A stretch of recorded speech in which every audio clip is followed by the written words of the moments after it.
सहनाववतु सहनौ भुनक्तु सह वीर्यं करवावहै तेजस्विनावधीतमस्तु मा विद्विषावहै।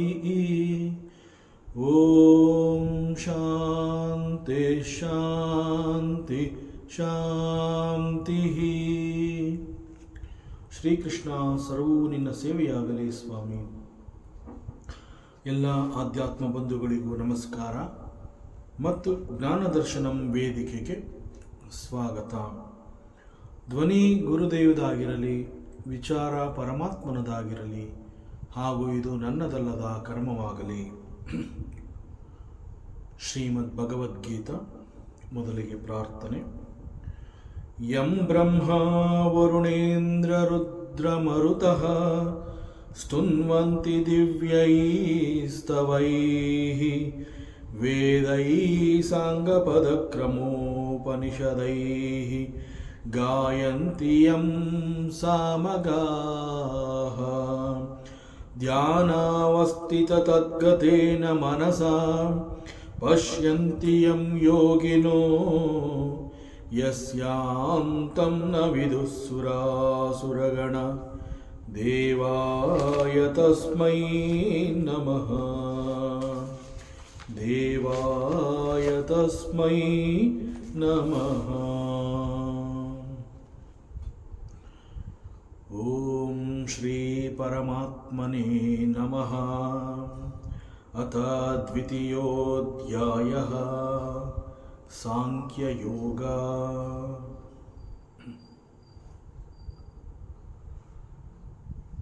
ಭಗವದ್ಗೀತೆಯ 2ನೇ ಅಧ್ಯಾಯವನ್ನು ಸಾಂಖ್ಯಯೋಗ ಅಂತ ಕರೀತಾರೆ. ಯಾಕೆ ಈ ಅಧ್ಯಾಯವನ್ನು, 2ನೇ ಅಧ್ಯಾಯವನ್ನು ಸಾಂಖ್ಯಯೋಗ ಅಂತ ಯಾಕೆ ಕರೀತಾರೆ? ಇಲ್ಲಿ ಸಾಂಖ್ಯ ಅನ್ನುವಂತಹದ್ದು ಇಟ್ಸ್ ಅ ಫಿಲಾಸಫಿ, ಸಾಂಖ್ಯ ತತ್ವ ಅಂತಲೇ ಹೇಳ್ತಾರೆ. ಸೊ ಈ 2ನೇ ಅಧ್ಯಾಯದಲ್ಲಿ ಸಂಪೂರ್ಣವಾಗಿ ನಾವು ದ ಫಿಲಾಸಫಿ ಆಫ್ ಸಾಂಖ್ಯ ಅದನ್ನು ನೋಡಬಹುದು. ಬಟ್ ವಾಟ್ ಈಸ್ ಸಾಂಖ್ಯ? ಸಾಂಖ್ಯ ಅಂತಂದ್ರೇನು? ಸಾಂಖ್ಯ ಫಿಲಾಸಫಿ ಅಂತಂದ್ರೇನು? ಅಲ್ಲಿರುವಂತಹ ತತ್ವಗಳಾದರೂ ಯಾವುದು? ಸೊ ದ ಎಟರ್ನಲ್ ಸೆಲ್ಫ್ ಅಂತಂದರೆ ನಾವು ಆತ್ಮನನ್ನು ಶಾಶ್ವತ ಅಂತ ಹೇಳ್ತೀವಿ. ಆತ್ಮನನ್ನು ಹಿ ಈಸ್ ಅವಿನಾಶಿ. ಆತ್ಮ ಅಂತಂದರೆ ಅವನು ಸದಾ ಇರೋವಂತಹವನು, ಅವನು ಶಾಶ್ವತ, ಅವನಿಗೆ ನಾಶ ಅನ್ನುವಂತಹದ್ದೇ ಇಲ್ಲ. So the eternal self is called the ಆತ್ಮ. ಮತ್ತು ಆತ್ಮ ಅಂತಂದಾಗ ಇಟ್ ಈಸ್ ಶಾಶ್ವತ. ಆತ್ಮ ಅಂತಂದರೆ ಇಟ್ ಈಸ್ ಎಟರ್ನಲ್ ಆ್ಯಂಡ್ ಶಾಶ್ವತ. ವೆರಾಸ್ ದಿ ದೇಹ, ದ ಬಾಡಿ, ಶರೀರ ಅಂತ ನಾವೇನು ಕರಿತೀವಿ, ನಮ್ಮ ದೇಹ ಅಥವಾ ನಾವು ಶರೀರ ಅಂತ ಏನು ಕರಿತೀವಿ, it is not eternal like the self. ಈ ದೇಹ ಅನ್ನುವಂತಹದ್ದು ಒಂದು ದಿನ ಈ ಸೃಷ್ಟಿಗೆ ಹುಟ್ಟು ಅನ್ನುವ ಹೆಸರಿನಿಂದ ಜನ್ಮ ಅಂತ ತಗೊಂಡು ಬಂದಿರುವಂತಹದ್ದು. ಹಿಂದೆ ಇರಲಿಲ್ಲ, ಆದರೆ ದೇಹ ಅನ್ನುವಂತಹದ್ದು ಒಂದು ಅವಕಾಶವನ್ನು ತೆಗೆದುಕೊಂಡು ಈ ಭೂಮಿಗೆ ಬಂತು. ಅದು ಬಂದಿದೆ ಅಂತಂದಾಗ ಅದನ್ನು ಜನ್ಮ, ಅದಕ್ಕೆ ಒಂದು ಹುಟ್ಟು ಅನ್ನುವಂತಹದ್ದು ಸಿಕ್ತು. So it is the birth of the ದೇಹ. ದೇಹದ ಹುಟ್ಟು. ಸೊ ದೇಹ ಅನ್ನೋದಕ್ಕೆ ಒಂದು ಹುಟ್ಟು ಅನ್ನುವಂತಹದ್ದು ಇದೆ ಅಂತ ಗೊತ್ತಾಯಿತು. ದೇಹಕ್ಕೆ ಹುಟ್ಟು ಇದೆ ಅಂತ ಅಂದಮೇಲೆ ದೇಹಕ್ಕೆ ಮರಣ ಅನ್ನುವಂತಹದ್ದು ಕೂಡ ನಿಶ್ಚಿತ. ಎಂದೋ ಒಂದು ದಿನ ಹುಟ್ಟಿ ಬಂದಂತಹ ದೇಹ ಮರಣವನ್ನು ಹೊಂದಬೇಕು. ಬಟ್ ಆತ್ಮ ಅಂತ ಹೇಳಿದಾಗ ಆತ್ಮ ಈಸ್ ಎಟರ್ನಲ್, ದೇಹ ಈಸ್ ನಾಟ್ ಎಟರ್ನಲ್. ದೇಹ ಈಸ್ ಅಶಾಶ್ವತ. ಆತ್ಮ ಈಸ್ ಶಾಶ್ವತ ಅಂಡ್ ದೇಹ ಈಸ್ ಅಶಾಶ್ವತ. ಸೊ ಈ ಸಾಂಖ್ಯ ಯೋಗದಲ್ಲಿ ಆತ್ಮ ಮತ್ತು ದೇಹಕ್ಕೆ ಇರುವಂತಹ ಕೆಲವು ವ್ಯತ್ಯಾಸವನ್ನು ನಾವು ಈ ಅಧ್ಯಾಯದಲ್ಲಿ ನೋಡಬಹುದು. ಸೊ ಇಲ್ಲಿ ಇಂತಹ ಒಂದು ವ್ಯತ್ಯಾಸವನ್ನು ನೋಡಿದಾಗ we will also understand the truth about the self. ಸತ್ಯ ಅಂತ ನಾವೇನು ಹೇಳ್ತೀವಿ, ವೇದಾಂತದಲ್ಲಿ ಸತ್ಯ ಅಂತ ಹೇಳಿದಾಗ it is also called the final truth, ಅಂತಿಮ ಸತ್ಯ ಅಂತ ಹೇಳ್ತಾರೆ. ಮತ್ತು ಈ ಎರಡನೇ ಅಧ್ಯಾಯದಲ್ಲಿ ಸಾಂಖ್ಯ ಯೋಗದಲ್ಲಿ ಮೋಕ್ಷಕ್ಕೆ ಬೇಕಾದಂತಹ ಜ್ಞಾನವನ್ನು ಅಂತಂದರೆ ಮೋಕ್ಷಕ್ಕೆ ಬೇಕಾಗಿರುವಂತಹ ಮಾರ್ಗ ಯಾವುದು ಅಂತಂದರೆ ಇಟ್ ಈಸ್ ಥ್ರೂ ಆತ್ಮಜ್ಞಾನ ಅಂತಂದರೆ ಸೆಲ್ಫ್ ನಾಲೆಡ್ಜ್. ಮೋಕ್ಷ can be attained through the self knowledge, through the path of self knowledge. So ಈ ಅಧ್ಯಾಯದಲ್ಲಿ we will also know about what is ಆತ್ಮಜ್ಞಾನ, ವಾಟ್ ಈಸ್ ಸೆಲ್ಫ್ ನಾಲೆಡ್ಜ್, ಅದು ಕೂಡ ಇಲ್ಲಿ ಗೊತ್ತಾಗುತ್ತೆ. ಮತ್ತು ಈ ಎರಡನೇ ಅಧ್ಯಾಯವನ್ನು ಸಾಂಖ್ಯ ಯೋಗ ಅಂತ ಒಟ್ಟಿಗೆ ಕರೆದರೂ ಕೂಡ we should also know what is Sankhya and what is yoga. ಮೊದಲೇ ಹೇಳಿದ ಹಾಗೆ ಸಾಂಖ್ಯ ಅನ್ನುವಂತಹದ್ದು ಇಟ್ ಈಸ್ ಎ ತತ್ವ, ಇಟ್ಸ್ ಎ ಫಿಲಾಸಫಿ. ಈ ಸಾಂಖ್ಯ ಅನ್ನುವಂತಹದ್ದು ಇದು the nature of reality, the nature of reality, ಸತ್ಯ. ಸತ್ಯ ಅಂತ ಹೇಳಿದಾಗ ವೇದಾಂತದಲ್ಲಿ ಅದನ್ನು ನಿತ್ಯ ಅಂತ ಕೂಡ ಹೇಳ್ತಾರೆ. ಸೊ ನಿತ್ಯ ಸತ್ಯ, that is also called reality. ಇದು ದಿ ನೇಚರ್ ಆಫ್ ರಿಯಾಲಿಟಿಯನ್ನು ಕೂಡ ತಿಳಿಸ್ಕೊಡುತ್ತೆ. ಪ್ರಕೃತಿ ಅಂತ ಹೇಳಿದಾಗ ಪ್ರಕೃತಿ ಈಸ್ ದಿ ಮ್ಯಾಟರ್, ಅಂಡ್ ಪುರುಷ ಅಂತ ಹೇಳಿದಾಗ it is called the spirit. So ವೇದಾಂತದಲ್ಲಿ ಪ್ರಕೃತಿ ಅಂತ ಹೇಳಿದಾಗ ಇಟ್ ಈಸ್ ಮ್ಯಾಟರ್, ಪುರುಷ ಅಂತ ಹೇಳಿದಾಗ ಹಿ ಈಸ್ ಸ್ಪಿರಿಟ್. ಇದನ್ನು ಜೀವ ಮತ್ತು ಜಡ ಈ ರೀತಿಯಲ್ಲೂ ಕೂಡ ನಾವು ಕರೀತೀವಿ. ಮತ್ತು ಇಲ್ಲಿ ಒಟ್ಟು 25 ತತ್ವಗಳನ್ನು ನಾವು ನೋಡ್ತೀವಿ ಈ ಸಾಂಖ್ಯ ಯೋಗದಲ್ಲಿ. ಮತ್ತು ಯೋಗ ಅಂತ ಹೇಳಿದಾಗ ಈ ಯೋಗ ಅನ್ನುವಂತಹದ್ದು ಕೂಡ ಒಂದು ಮಾರ್ಗ. ಇದು ಯಾವ ರೀತಿಯ ಮಾರ್ಗ ಅಂತಂದರೆ ನಮಗೆ ಆತ್ಮನನ್ನು ತಲುಪುವಂತೆ. ಆತ್ಮನನ್ನು ತಲುಪೋದು ಅಂತಂದರೆ ನಾವು ಸಾಮಾನ್ಯವಾಗಿ ನಾನು ಅಂತಂದರೆ ನನ್ನನ್ನು ನಾನು ದೇಹದೊಂದಿಗೆ ಗುರುತಿಸ್ಕೊಂಡಿರ್ತೀನಿ. ಆತ್ಮ ಅಂತ ಹೇಳಿದಾಗ he is somewhere else. So ಆತ್ಮ is somewhere else, he is different and I am different. So ನಾನು ಬೇರೆ, ಆತ್ಮ ಬೇರೆ. ಸೊ ಇಂತಹ ತಿಳುವಳಿಕೆ ಇರೋದ್ರಿಂದ ಈ ಒಂದು ಮಾರ್ಗ ಯೋಗ ಅಂತ ಹೇಳಿದಾಗ ಇಲ್ಲಿ ಈ ಒಂದು ಸಾಂಖ್ಯ ಮಾರ್ಗ ಇದು ನಮಗೆ ಆತ್ಮನನ್ನು ತಲುಪುವುದಕ್ಕೆ ಬೇಕಾದಂತಹ ಒಂದು ಮಾರ್ಗವನ್ನು ಕೂಡ ತೋರಿಸ್ಕೊಡುತ್ತೆ. ಸೊ ಹೀಗೆ ನಾವು ಇಲ್ಲಿ ಆತ್ಮನನ್ನು ತಿಳ್ಕೊತೀವಿ, ಮೋಕ್ಷಕ್ಕೆ ಬೇಕಾದಂತಹ ಜ್ಞಾನವನ್ನು ಸಂಪಾದನೆ ಮಾಡಿಕೊಳ್ಳುವಂತಹ ಅವಕಾಶ ಕೂಡ ಇಲ್ಲಿದೆ. ಹೀಗೆ ಸಾಂಖ್ಯ ಅಂತ ಹೇಳಿದಾಗ ನಾನು ಬೇರೆ ಆತ್ಮ ಬೇರೆ ಅಂತ ತಿಳ್ಕೊಂಡಿರುವಂತಹ ನನಗೆ ಒಂದು ಪ್ರಬುದ್ಧತೆಯನ್ನು ಕಲ್ಪಿಸಿ ಕೊಡುತ್ತೆ. So that is yoga here. ನಾನು ಅಂತ ಹೇಳಿದಾಗ ನನ್ನನ್ನು ನಾನು ಈ ಒಂದು ಲಿಮಿಟೆಡ್ ಎಂಟಿಟಿ, ದೇಹದೊಂದಿಗೆ ನಾನು ನನ್ನನ್ನು ಗುರುತಿಸ್ಕೊಂಡಿದ್ದೀನಿ. ದೇಹ ಅಂತ ಹೇಳಿದಾಗ ದೇಹ ಈಸ್ ಅಶಾಶ್ವತ. So it is a limited entity. So ನಾನು ಅಂತಂದರೆ ಈ ರೀತಿ ನನ್ನನ್ನು ಈ ಒಂದು ಲಿಮಿಟೆಡ್ ಎಂಟಿಟಿಯೊಂದಿಗೆ ಗುರುತಿಸ್ಕೊಂಡಿರ್ತೀನಿ. ಬಟ್ ಆತ್ಮ ಅಂತ ಹೇಳಿದಾಗ ಇಟ್ ಈಸ್ ಡಿಫ್ರೆಂಟ್ ಅಂತ ತಿಳ್ಕೊಂಡಿರ್ತೀನಿ. ಬಟ್ ಇಲ್ಲಿ ಈ ಸಾಂಖ್ಯ ಯೋಗದಲ್ಲಿ ಏನಾಗುತ್ತೆ, through certain the nature of the reality ಅಂತೆಲ್ಲ ನಾವು ಹೇಳಿದಾಗ ಆ ಒಂದು ಸತ್ಯವನ್ನು ತಿಳ್ಕೋಬೇಕಾದ್ರೆ ಅದಕ್ಕೆ ಬೇಕಾದಂತಹ ಒಂದು ಮಾರ್ಗದಲ್ಲಿ ನಾವು ಹೋದಾಗ, ಸಾಧನೆ ಅಂತ ಹೇಳಿ ಆ ಮಾರ್ಗವನ್ನು ಅನುಸರಿಸಿ ಹೋದಾಗ ಇಲ್ಲಿ ನಾನು ಅಂತಂದ್ರೆ ಏನು, ವಾಟ್ ಈಸ್ ಆತ್ಮ, ಸೊ ಈ ಅಂತಹ ಅನೇಕ ಸತ್ಯಗಳು ನಮಗೆ ಗೊತ್ತಾಗುತ್ತೆ. ಸೊ ಇಂತಹ ಸತ್ಯ ನಮಗೆ ಮನವರಿಕೆಯಾಗಿ ಮಾಡಿಕೊಡುವಂತಹ ಈ ಒಂದು ಫಿಲಾಸಫಿ ಈಸ್ ಕಾಲ್ಡ್ ದಿ ಯೋಗ.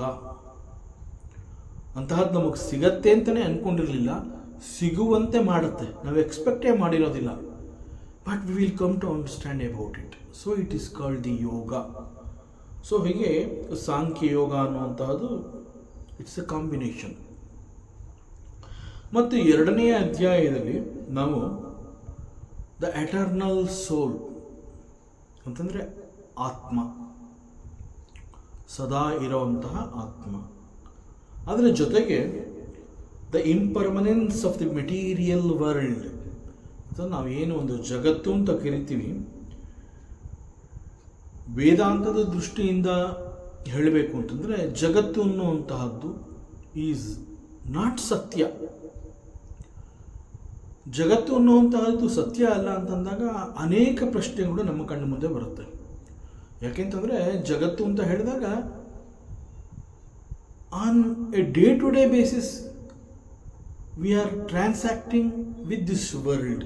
ನಮ್ಮ ಕಣ್ಣೆದುರಿಗೆ ಜಗತ್ತಿದೆ, ಆ ಜಗತ್ತಿನೊಂದಿಗೆ ನಾವು ಒಡನಾಟವನ್ನು ಇಟ್ಕೊಂಡಿದ್ದೀವಿ, ಅನೇಕ ರೀತಿಯ ವ್ಯವಹಾರಗಳನ್ನು ಮಾಡ್ತಾ ನಮ್ಮ ಬದುಕನ್ನು ನಾವು ಇಲ್ಲಿ ರೂಪಿಸ್ಕೊಂಡಿದ್ದೀವಿ.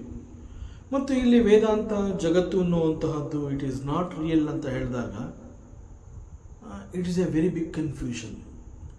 ಸೊ ಇಲ್ಲಿ ಜಗತ್ತು ಅನ್ನುವಂತಹದ್ದು ಸತ್ಯವಲ್ಲ ಅಂತಂದಾಗ it also says it is a ಮಿಥ್ಯ. ಅದು ಇಲ್ಲ ಅಂತ ಹೇಳ್ತಾ ಇಲ್ಲ, ಅದು ಇರುವಂತೆ ಕಾಣ್ತಾ ಇದೆ. It is N appearance. ಮಿಥ್ಯ ಅನ್ನುವಂತಹದ್ದು ಈ ಅರ್ಥವನ್ನು ಕೊಡುತ್ತೆ. ಸೊ ಹೀಗೆ ಇಂಪರ್ಮನೆನ್ಸ್ ಆಫ್ ದ ಮೆಟೀರಿಯಲ್ ವರ್ಲ್ಡ್ ಅಂತಂದರೆ ಇಟ್ ಈಸ್ ಎ ದೃಶ್ಯ ಪ್ರಪಂಚ. ಈ ಪ್ರಪಂಚ ಅಂತ ಹೇಳಿದಾಗ ಇಲ್ಲಿ ಅನೇಕ ವಸ್ತುಗಳನ್ನು ನಾವು ನೋಡಬಹುದು, ಅದೆಲ್ಲ ನಮ್ಮ ಕಣ್ಣಿಗೆ ಕಾಣುತ್ತೆ, ಗೋಚರಿಸತ್ತೆ. ಸೊ ಅದರಿಂದ ದೃಶ್ಯ ವಸ್ತು, ದೃಶ್ಯ ಪ್ರಪಂಚ ಈ ರೀತಿ ಕರಿತೀವಿ. ಸೊ ಇಲ್ಲಿ ಆತ್ಮನನ್ನು ತಿಳ್ಕೊತೀವಿ, ದ ಇಂಪರ್ಮನೆನ್ಸ್ ವರ್ಲ್ಡ್ ಬಗ್ಗೆ ವಿಚಾರವನ್ನು ತಿಳ್ಕೊತೀವಿ. ಅದರ ಜೊತೆಗೆ the importance of detachment from the worldly desires. ಇದು ಒಂದು ಮೆಚ್ಯೂರಿಟಿ ಲೆವೆಲ್ ನಮ್ಮಲ್ಲಿ ಉಂಟಾದಾಗ ಆ ಒಂದು ಡಿಟ್ಯಾಚ್ಮೆಂಟ್ಗೆ ನಾವು ಹಾತೊರಿತೀವಿ. ಯಾಕೆ ವರ್ಲ್ಡ್ಲಿ ಡಿಸೈರ್ಸ್ಗಳ ಬಗ್ಗೆ ನಾವು ಒಂದು ಡಿಟ್ಯಾಚ್ಮೆಂಟ್ ಬೆಳೆಸ್ಕೋಬೇಕು? ಬಿಕಾಸ್ ವೇದಾಂತ ಬಹಳ ಸ್ಪಷ್ಟವಾಗಿ ಹೇಳುತ್ತೆ, ದ ವೆರಿ ಜಗತ್ತು ಈಸ್ ನಾಟ್ ರಿಯಲ್. ಜಗತ್ತು ಅನ್ನುವಂತಹದ್ದೇ ಒಂದು ಶಾಶ್ವತವಾದುದಲ್ಲ. ಜಗತ್ತೇ ಶಾಶ್ವತ ಅಲ್ಲ ಅಂತಂದ ಮೇಲೆ ಜಗತ್ತಿನಲ್ಲಿರುವಂತಹ ಈ ವಸ್ತುಗಳು ಕೂಡ ಶಾಶ್ವತವಲ್ಲ. ಸೊ ಶಾಶ್ವತವಲ್ಲದ ಅದು ಯಾವುದೇ ಆದರೂ ಕೂಡ ನನಗೆ ಅದು ಎಂದಿಗೂ ಕೂಡ ಶಾಶ್ವತವಾದ ಶಾಂತಿಯನ್ನು ಅದು ಕೊಡೋದಿಲ್ಲ. ಸೊ ಜಗತ್ತಿನಲ್ಲಿ ನಾನು ಅನೇಕ ವಸ್ತುಗಳನ್ನು ನೋಡ್ತೀನಿ, ಆ ವಸ್ತುಗಳ ಬಗ್ಗೆ ಒಂದು ಆಸಕ್ತಿಯನ್ನು ಬೆಳೆಸ್ಕೊತೀನಿ, ಆ ವಸ್ತುಗಳು ನನಗೆ ಬೇಕು ಅಂತ ಹೇಳಿ ಅವುಗಳ ಬಗ್ಗೆ ಒಂದು ಬಯಕೆಯನ್ನು ವ್ಯಕ್ತಪಡಿಸ್ತೀನಿ, ಅವುಗಳನ್ನು ನನ್ನದಾಗಿಸ್ಕೋಬೇಕು ಅಂತ ಹೇಳಿ ಅವುಗಳನ್ನು ಪಡ್ಕೊಳ್ಳೋದಕ್ಕೆ ಬೇಕಾದಂತಹ ಕರ್ಮಗಳನ್ನು ಮಾಡಿ ಅವೆಲ್ಲವುಗಳನ್ನು ನಾನು ಗಳಿಸ್ಕೋತೀನಿ. ಸೊ ಇಷ್ಟೆಲ್ಲ ಎಫರ್ಟ್ಸ್ ಹಾಕಿ ಇವೆಲ್ಲವನ್ನು ನಾನು ಸಂಪಾದನೆ ಮಾಡಿಕೊಂಡ್ರೂ ಕೂಡ ಎಂದೋ ಒಂದು ದಿನ ಈ ವಸ್ತುಗಳು ಏನು ಸಂಪಾದನೆ ಮಾಡಿದೆ ಅಂತ ಹೇಳ್ತೀನಿ ಅವೆಲ್ಲವೂ ಕೂಡ ನಾಶವಾಗುವಂತಹದ್ದು. All of them are impermanent in nature. So ಅವುಗಳು ಇಂಪರ್ಮನೆಂಟ್ ಅಂತ ಹೇಳಿದಾಗ ಅವುಗಳು ನನಗೆ ಹೇಗೆ ಪರ್ಮನೆಂಟ್ ಶಾಂತಿಯನ್ನು ಕೊಡೋದಕ್ಕೆ ಸಾಧ್ಯ? ಸೊ ಹಾಗೇನಾಗತ್ತೆ, ಮನಸ್ಸು ಬುದ್ಧಿ ಎನ್ನುವಂತಹದ್ದು ಪಕ್ವವಾಗ್ತಾ ಬರುತ್ತೆ. ಪಕ್ವವಾದ ಮನಸ್ಸು ಬುದ್ಧಿ ಏನು ಮಾಡುತ್ತೆ ಅಂತಂದರೆ, ಈ ಒಂದು ವಸ್ತು ಅನ್ನುವಂತಹದ್ದು ಶಾಶ್ವತವಲ್ಲವಾದ ಕಾರಣದಿಂದ ಅವುಗಳನ್ನು ನಾನು ಪಡ್ಕೊಂಡ್ರೂ ಕೂಡ ಅದು ಎಲ್ಲೋ ಸ್ವಲ್ಪ ಕಾಲ ನನ್ನ ಬಳಿ ಇರುತ್ತೆ, ಅದು ಯಾವತ್ತಿದ್ರೂ ಅದು ನನ್ನನ್ನು ಬಿಟ್ಟು ಹೋಗುತ್ತೆ. ಸೊ ಬಿಟ್ಟು ಹೋಗುವಂತಹ ವಸ್ತುಗಳೊಂದಿಗೆ ಈಗಲಿಂದಲೇ ನಾನು ಆ ಒಂದು ಡಿಟ್ಯಾಚ್ಮೆಂಟ್ನ ಬೆಳೆಸ್ಕೊಂಡ್ರೆ ಮುಂದೆ ಅದು ನಾಶವಾದಾಗ ಅದು ನನಗೆ ದುಃಖವನ್ನು ಕೊಡೋದಿಲ್ಲ. ಇಲ್ಲ ಅಂತಂದರೆ ಅದಿಲ್ವಲ್ಲ ಅಂತ ಹೇಳಿ ನಾನು ದುಃಖವನ್ನು ಅನುಭವಿಸಬೇಕಾಗತ್ತೆ. ಸೊ ಇಲ್ಲಿ ಈ ಒಂದು ಸಾಂಖ್ಯಯೋಗ ಈ 2ನೇ ಅಧ್ಯಾಯದಲ್ಲಿ ಸೊ ಈ ಒಂದು ವರ್ಲ್ಡ್ಲಿ ಆಬ್ಜೆಕ್ಟ್ಸ್ಗಳ ಬಗ್ಗೆ ಇರುವಂತಹ ಆ ಡಿಸೈರ್ಸ್ಗಳಿಂದ ನಾವು ಡಿಟ್ಯಾಚ್ ಆಗುವಂತಹದ್ದು ಹೇಗೆ? So is it possible? So if it is possible, how to detach from the worldly objects, ಇವೆಲ್ಲವನ್ನು ಅದು ತಿಳಿಸ್ಕೊಡ್ತಾ ಹೋಗುತ್ತೆ. ಮತ್ತು ಈ ಡಿಟ್ಯಾಚ್ಮೆಂಟ್ಗಳನ್ನ ನಾವು ಹೊಂದುವುದರಿಂದ ಸೊ ಅಲ್ಲಿ ಸಿಗುವಂತಹ ಮಹತ್ವ ಅವುಗಳೆಲ್ಲವೂ ನಮಗೆ ಅರ್ಥವಾಗ್ತಾ ಬರುತ್ತೆ. ಮತ್ತು ಈ ಒಂದು ಜಗತ್ತು ಮತ್ತು ಜಗತ್ತಿನ ವಸ್ತುಗಳು ಅಂತ ಹೇಳಿದಾಗ ಹೇಗೆ ಅವುಗಳನ್ನು ನಾವು ಇಂಪರ್ಮನೆಂಟ್ ಇನ್ ನೇಚರ್ ಅಂತ ಹೇಳ್ತೀವಿ, ಅದೇ ರೀತಿಯಲ್ಲಿ ದೇಹ ಅಂತ ಹೇಳಿದಾಗ ಆ ದೇಹದಲ್ಲೂ ಕೂಡ ಅನೇಕ ರೀತಿಯ ಬದಲಾವಣೆಗಳನ್ನು ನಾವು ನೋಡ್ತೀವಿ. ದೇಹ ಅಂತ ಹೇಳಿದಾಗ ಈ ದೇಹ ಕೂಡ ಅನೇಕ ರೀತಿಯ ಬದಲಾವಣೆಗಳ ನಿಯಮಕ್ಕೆ ಒಳಪಟ್ಟಿರುವಂತಹದ್ದು. ಸೊ ಬದಲಾವಣೆಗಳನ್ನು ಹೊಂದುತ್ತಾ ಒಂದು ದಿನ ಈ ದೇಹ ಅನ್ನುವಂತಹದ್ದಕ್ಕೆ ಸಾವು ಅನ್ನುವಂತಹದ್ದು ಸಂಭವಿಸುತ್ತೆ. So the death happens to the physical body. ಆದರೆ ಈ ಆತ್ಮ ಅನ್ನುವಂತಹದ್ದು ಈ ರೀತಿ ಅಲ್ಲ, ದೇಹದಂತೆ ಅಲ್ಲ. ಆತ್ಮ ಈಸ್ ಎಟರ್ನಲ್, ಅದು ಶಾಶ್ವತವಾಗಿ ಇರುವಂತಹದ್ದು. ಈ ಆತ್ಮ ಅನ್ನುವಂತಹದ್ದು ಶಾಶ್ವತ ವಸ್ತು ಅನ್ನುವಂತಹ ಸತ್ಯ ಕೂಡ ನಮ್ಮ ಅರಿವಿಗೆ ಬರುತ್ತೆ. ಆತ್ಮ ಅಂತಂದಾಗ ಆತ್ಮ ಸದಾ ಇರುವಂತಹದ್ದು. ಈ ಆತ್ಮಕ್ಕೆ ಹುಟ್ಟು ಅನ್ನುವಂತಹದ್ದು ಇಲ್ಲ. ಆತ್ಮಕ್ಕೆ ಹುಟ್ಟೇ ಇಲ್ಲ ಅಂತಂದ ಮೇಲೆ ಆತ್ಮಕ್ಕೆ ಸಾವು ಕೂಡ ಇಲ್ಲ. ಈ 2ನೇ ಅಧ್ಯಾಯ ಒಂದು ರೀತಿಯ ವೇದಿಕೆ. ಯಾವ ಥರ ವೇದಿಕೆ ಇದು ಅಂತಂದರೆ, ನಾವು ಭಗವದ್ಗೀತೆ ಅಂತ ಹೇಳಿದಾಗ ಇಲ್ಲಿ ಒಟ್ಟು 18 ಅಧ್ಯಾಯಗಳನ್ನು ನಾವು ನೋಡ್ತೀವಿ. ಇನ್ಫ್ಯಾಕ್ಟ್ ಈ 2ನೇ ಅಧ್ಯಾಯ Sankhyayoga, the philosophy of the Sankhya ತತ್ವ, ಅದೇನಾಗುತ್ತೆ, ತನ್ನನ್ನು ತಾನು ಓಪನ್ ಮಾಡಿಕೊಂಡು ಹಾಗೂ ಅಲ್ಲಿಂದ ಮುಂದಕ್ಕೆ 18ನೇ ಅಧ್ಯಾಯದವರೆಗೆ ನಮ್ಮನ್ನು ಕರ್ಕೊಂಡು ಹೋಗೋದಕ್ಕೆ ಬೇಕಾದಂತಹ ಒಂದು ಸೂಕ್ತವಾದ ವೇದಿಕೆಯನ್ನು ಕೂಡ ಅದು ನಿರ್ಮಾಣ ಮಾಡಿಕೊಡುತ್ತೆ. So this 2nd chapter of the Bhagavad Gita is very important. ಮತ್ತು ಈ 2ನೇ ಅಧ್ಯಾಯ ಹೇಗೆ ಪ್ರಾರಂಭ ಆಗುತ್ತೆ ಅಂತಂದರೆ, ಅರ್ಜುನನ ಕನ್ಫ್ಯೂಷನ್ಸ್ಗಳಿಂದ. ಅರ್ಜುನ ಏನು ಮಾಡ್ತಾನೆ, ಯುದ್ಧ ಭೂಮಿಗೆ ಬರ್ತಾನೆ. ಇನ್ನೇನು ಯುದ್ಧ ಪ್ರಾರಂಭವಾಗುತ್ತೆ ಅನ್ನುವಂತಾದಾಗ, ಅಂತಹ ಸಮಯ ಬಂದಾಗ ಅವನು he gets lot of confusions in his mind. ಅವನ ಮನಸ್ಸಿನಲ್ಲಿ ಅನೇಕ ರೀತಿಯ ಸಂಶಯಗಳು ಬರುತ್ತೆ. ಸೊ ಯಾವಾಗ ಅವನ ಮನಸ್ಸು ಮತ್ತು ಬುದ್ಧಿಯಲ್ಲಿ ಈ ರೀತಿ ಬೇಡದ ಸಂಶಯಗಳು ಉಂಟಾಗುತ್ತೆ, ಆಗ ಯುದ್ಧದಲ್ಲಿ ಅವನು ತನ್ನ ಉತ್ಸಾಹವನ್ನು ಕಳ್ಕೊತಾನೆ. ಯುದ್ಧ ಬೇಡ ಅಂತ ಹೇಳ್ತಾನೆ. ಸೊ ಈ 2ನೇ ಅಧ್ಯಾಯದಿಂದ ಪರಮಾತ್ಮ ಅರ್ಜುನನಿಗೆ ಉಪದೇಶವನ್ನು ಪ್ರಾರಂಭ ಮಾಡ್ತಾನೆ. ಸೊ 1ನೇ ಅಧ್ಯಾಯ ಅರ್ಜುನನ ವಿಷಾದ ಯೋಗ ಅಂತ ಹೇಳಿ ಅವನು ಅಲ್ಲಿ ಬಹಳ ಗೋಳಾಡ್ತಾನೆ, ತುಂಬ ದುಃಖವನ್ನು ಅನುಭವಿಸ್ತಾನೆ, ತುಂಬ ಗೋಳಾಡ್ತಾನೆ. ಸೊ ಇಡೀ 1ನೇ ಅಧ್ಯಾಯ ಸಂಪೂರ್ಣವಾಗಿ ಅರ್ಜುನನ ದುಃಖ.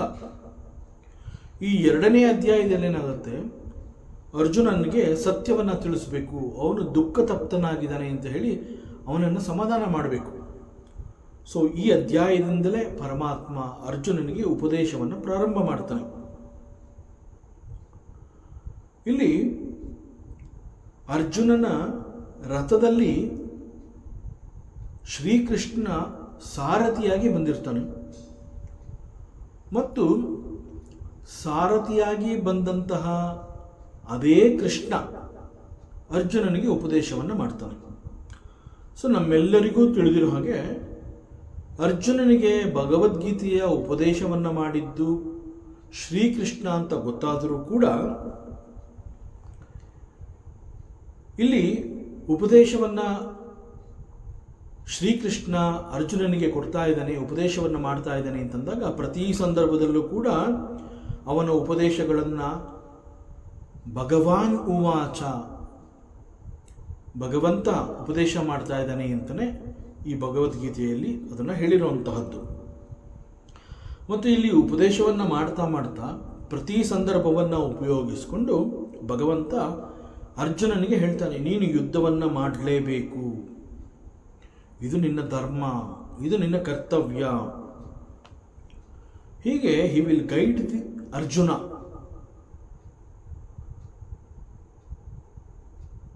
ಈ ಯುದ್ಧವನ್ನು ಮಾಡು ಅಂತ ಹೇಳಿದಾಗ ಒಂದು ದೃಷ್ಟಿನಲ್ಲಿ ಲೌಕಿಕ ದೃಷ್ಟಿಯಿಂದ ಅಲ್ಲಿ ಆ ಒಂದು ಯುದ್ಧ ಅಂತ ಕರೆದ್ರೂ ಕೂಡ ವೇದಾಂತದ ದೃಷ್ಟಿಕೋನದಿಂದ ನೋಡಿದ್ರೆ ಅದು ಒಂದು ರೀತಿಯ ಜಂಜಾಟ. ಅಲ್ಲಿ ಸ್ಪಿರಿಚುವಲ್ ವಿಸ್ಡಮ್ ಬೇಕಾಗಿರುತ್ತೆ.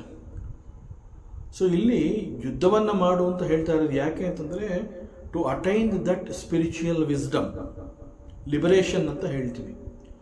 ಸೊ ಆ ಲಿಬರೇಷನನ್ನು ನೀನು ಗಳಿಸ್ಕೋಬೇಕು ಅನ್ನೋದಾದರೆ ನೀನು ಯುದ್ಧವನ್ನು ಮಾಡಬೇಕು. ಸೊ ಹೀಗೆ ಯುದ್ಧವನ್ನು ಮಾಡುವಂತ ಹೇಳ್ತಾ ಹೇಳ್ತಾ ಆ ಮೂಲಕ ನೀನು ಮೋಕ್ಷವನ್ನು ಗಳಿಸ್ಕೋ, become free from all your responsibilities ಅಂತ ಹೇಳ್ತಾನೆ ಪರಮಾತ್ಮ. ಸೊ ಇದು ಈ ಒಂದು ಟರ್ನಿಂಗ್ ಪಾಯಿಂಟ್ ಅಂತಂದರೆ ಪರಮಾತ್ಮ ಅರ್ಜುನನಿಗೆ ನೀನು ಯುದ್ಧವನ್ನು ಮಾಡು ಅಂತ ಹೇಳ್ತಾನೆ, ಯುದ್ಧವನ್ನು ಮಾಡಲೇಬೇಕು ಅಂತ ಹೇಳ್ತಾನೆ.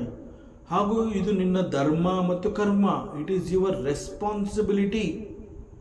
ಒಬ್ಬ ಕ್ಷತ್ರಿಯನ ಧರ್ಮ ಅಂತಲೇ ಹೇಳಿ ಅನೇಕರು ಈ ಸಂದರ್ಭವನ್ನು ಪರಮಾತ್ಮ ಶ್ರೀಕೃಷ್ಣ ಯುದ್ಧಕ್ಕೆ ಪ್ರಚೋದನೆಯನ್ನು ನೀಡ್ತಾ ಇದ್ದಾನೆ ಅಂತ ಒಂದು ರೀತಿಯ ಅಪವಾದವನ್ನು ಹಾಕ್ತಾರೆ. ಇಲ್ಲಿ ಯುದ್ಧವನ್ನು ಮಾಡುವಂಥ ಪ್ರಚೋದನೆಯನ್ನು ಹಾಕ್ತಾ ಇಲ್ಲ, ಯುದ್ಧವನ್ನು ಮಾಡುವ ಮೂಲಕ ನೀನು you have to do your responsibility, ಆ ಒಂದು ಕರ್ತವ್ಯ ಪ್ರಜ್ಞೆಯ ಬಳಿಗೆ ಪರಮಾತ್ಮ ಅರ್ಜುನನನ್ನು ಕರ್ಕೊಂಡು ಹೋಗ್ತಾ ಇರೋದು. ಸೊ ಇಲ್ಲಿ ಯುದ್ಧ ಮಾಡುವ ಮೂಲಕ you should attain that liberation. So ಅದನ್ನು ಇಲ್ಲಿ ಪರಮಾತ್ಮ ಹೇಳ್ತಾನೆ, ಅದನ್ನು that we have to understand. So ಹೀಗೆ ಈ ಅರ್ಜುನ ಯುದ್ಧ ಮಾಡೋದಿಲ್ಲ ಅಂತ ಹೇಳುವ ಪ್ರತಿ ಸಂದರ್ಭದಲ್ಲೂ ನೀನು ಮಾಡಲೇಬೇಕು, ಯುದ್ಧ ಈಸ್ ಯುವರ್ ಧರ್ಮ ಅನ್ನುವಂಥದ್ದನ್ನು ಮತ್ತೆ ಮತ್ತೆ ಅವನಿಗೆ ಮನವರಿಕೆಯನ್ನು ಮಾಡಿಕೊಡ್ತಾನೆ. ಹೀಗೆ ಇಲ್ಲಿ ಈ ಸಾಂಖ್ಯಯೋಗ ಅನ್ನುವಂತಹದ್ದು ನಮಗೆ ಅನೇಕ ರೀತಿಯ ತತ್ವಗಳನ್ನು ತಿಳಿಸ್ತಾ ಹೋಗುತ್ತೆ. ಬಟ್ ಇಲ್ಲಿ ನಾವು ಈ ಒಂದು ಸಾಂಖ್ಯಯೋಗದ ಪ್ರಾರಂಭಕ್ಕೆ ಮುಂಚೆ V should also understand the link between the first chapter and the second chapter of the Bhagavad Gita. ಮೊದಲನೆಯ ಅಧ್ಯಾಯದ ಅಂತಂದರೆ ಅರ್ಜುನನ ವಿಷಾದ ಯೋಗ ಅಂತ ಕರಿತೀವಿ. ಸೊ ಮೊದಲನೆಯ ಅಧ್ಯಾಯದ ಕೊನೆಯ ಭಾಗವನ್ನು ಗಮನಿಸಿದ್ರೆ ಅಲ್ಲಿ Arjuna he will take a decision. It is ended with the Arjuna's decision. ಅವನೇನು ಮಾಡ್ತಾನೆ ಅರ್ಜುನ? ವಿಸೃಜ್ಯ ಸಶರಂ ಚಾಪಂ ಶೋಕ ಸಂವಿಘ್ನ ಮಾನಸಃ. ಶೋಕತಪ್ತ ಮನಸ್ಸನ್ನು ಹೊಂದಿ ಬಿಲ್ಲು ಬಾಣಗಳನ್ನು ಕೆಳಗೆ ಹಾಕಿ ರಥದ ಒಂದು ಭಾಗದಲ್ಲಿ ಹೋಗಿ ಅರ್ಜುನ ನಾನು ಯುದ್ಧ ಮಾಡೋದಿಲ್ಲ ಅಂತ ಹೇಳಿ ಸುಮ್ಮನೆ ಕೂತ್ಕೊಂಡ್ಬಿಡ್ತಾನೆ. So that is the last portion of the first chapter. ನನಗೆ ಯುದ್ಧ ಬೇಡ ಅಂತ ಹೇಳಿ ಬಿಲ್ಲು ಬಾಣಗಳನ್ನು ತೆಗೆದಿಟ್ಟು ರಥದಲ್ಲಿ ಹೋಗಿ ಕೂತ್ಕೋತಾನೆ. ಇಲ್ಲಿ ಸಂಜಯ ಯುದ್ಧ ಭೂಮಿಯಲ್ಲಿ ನಡೀತಾ ಇರುವಂತಹ ಪ್ರತಿಯೊಂದು ಘಟನೆಯನ್ನ ಧೃತರಾಷ್ಟ್ರನಿಗೆ ತಿಳಿಸ್ತಾ ಬಂದಿದ್ದಾನೆ. ಸೊ ಇಲ್ಲಿ ಅರ್ಜುನ ಬಿಲ್ಲು ಬಾಣಗಳನ್ನು ಇಟ್ಟು ನನಗೆ ಯುದ್ಧ ಬೇಡ ಅಂತ ಹೇಳಿ ರಥದಲ್ಲಿ ಹೋಗಿ ಕೂತ್ಕೊಂಡಿರುವಂತಹ ಒಂದು ಸಂದರ್ಭವನ್ನು ಸಂಜಯ ಧೃತರಾಷ್ಟ್ರನಿಗೆ ವರದಿಯನ್ನು ಮಾಡ್ತಾನೆ. ಅರ್ಜುನ ಯುದ್ಧ ಮಾಡೋದಿಲ್ಲ ಅಂತ ಹೇಳಿ ಬಿಲ್ಲು ಬಾಣಗಳನ್ನು ತೆಗೆದಿಟ್ಟು ತುಂಬ ದುಃಖದಿಂದ ರಥದಲ್ಲಿ ಹೋಗಿ ಕುಳಿತುಕೊಂಡ ಅನ್ನುವಂತಹ ಸುದ್ದಿಯನ್ನು ಧೃತರಾಷ್ಟ್ರನಿಗೆ ಸಂಜಯ ಹೇಳಿದಾಗ ಈ ವಿಚಾರ ಧೃತರಾಷ್ಟ್ರನಿಗೆ ಅತೀವ ಸಂತೋಷವನ್ನು ಉಂಟು ಮಾಡಿತು. ಯಾಕೆ ಅಂತಂದರೆ ಯುದ್ಧ ಮಾಡಿದ್ರೆ ಯುದ್ಧದಲ್ಲಿ ಪಾಂಡವರು ಗೆಲ್ತಾರೆ ಅನ್ನುವಂತಹ ಸತ್ಯ ಧೃತರಾಷ್ಟ್ರನಿಗೆ ಗೊತ್ತಿದೆ. ಮತ್ತು ಪಾಂಡವರು ಈ ಯುದ್ಧವನ್ನು ಗೆದ್ದರೆ ದುರ್ಯೋಧನನಿಗೆ ಸಿಂಹಾಸನ ಇಲ್ಲ. ಆದರೆ ಈಗ ಅರ್ಜುನ ನಾನು ಯುದ್ಧ ಮಾಡೋದಿಲ್ಲ ಅಂತ ಹೇಳಿದ್ರೆ ಪಾಂಡವರಿಗೆ ಇನ್ನೆಲ್ಲಿಯ ಜಯ? ಅವರಿಗೆ ಜಯ ಅನ್ನುವಂತಹದ್ದೇ ಇಲ್ಲ.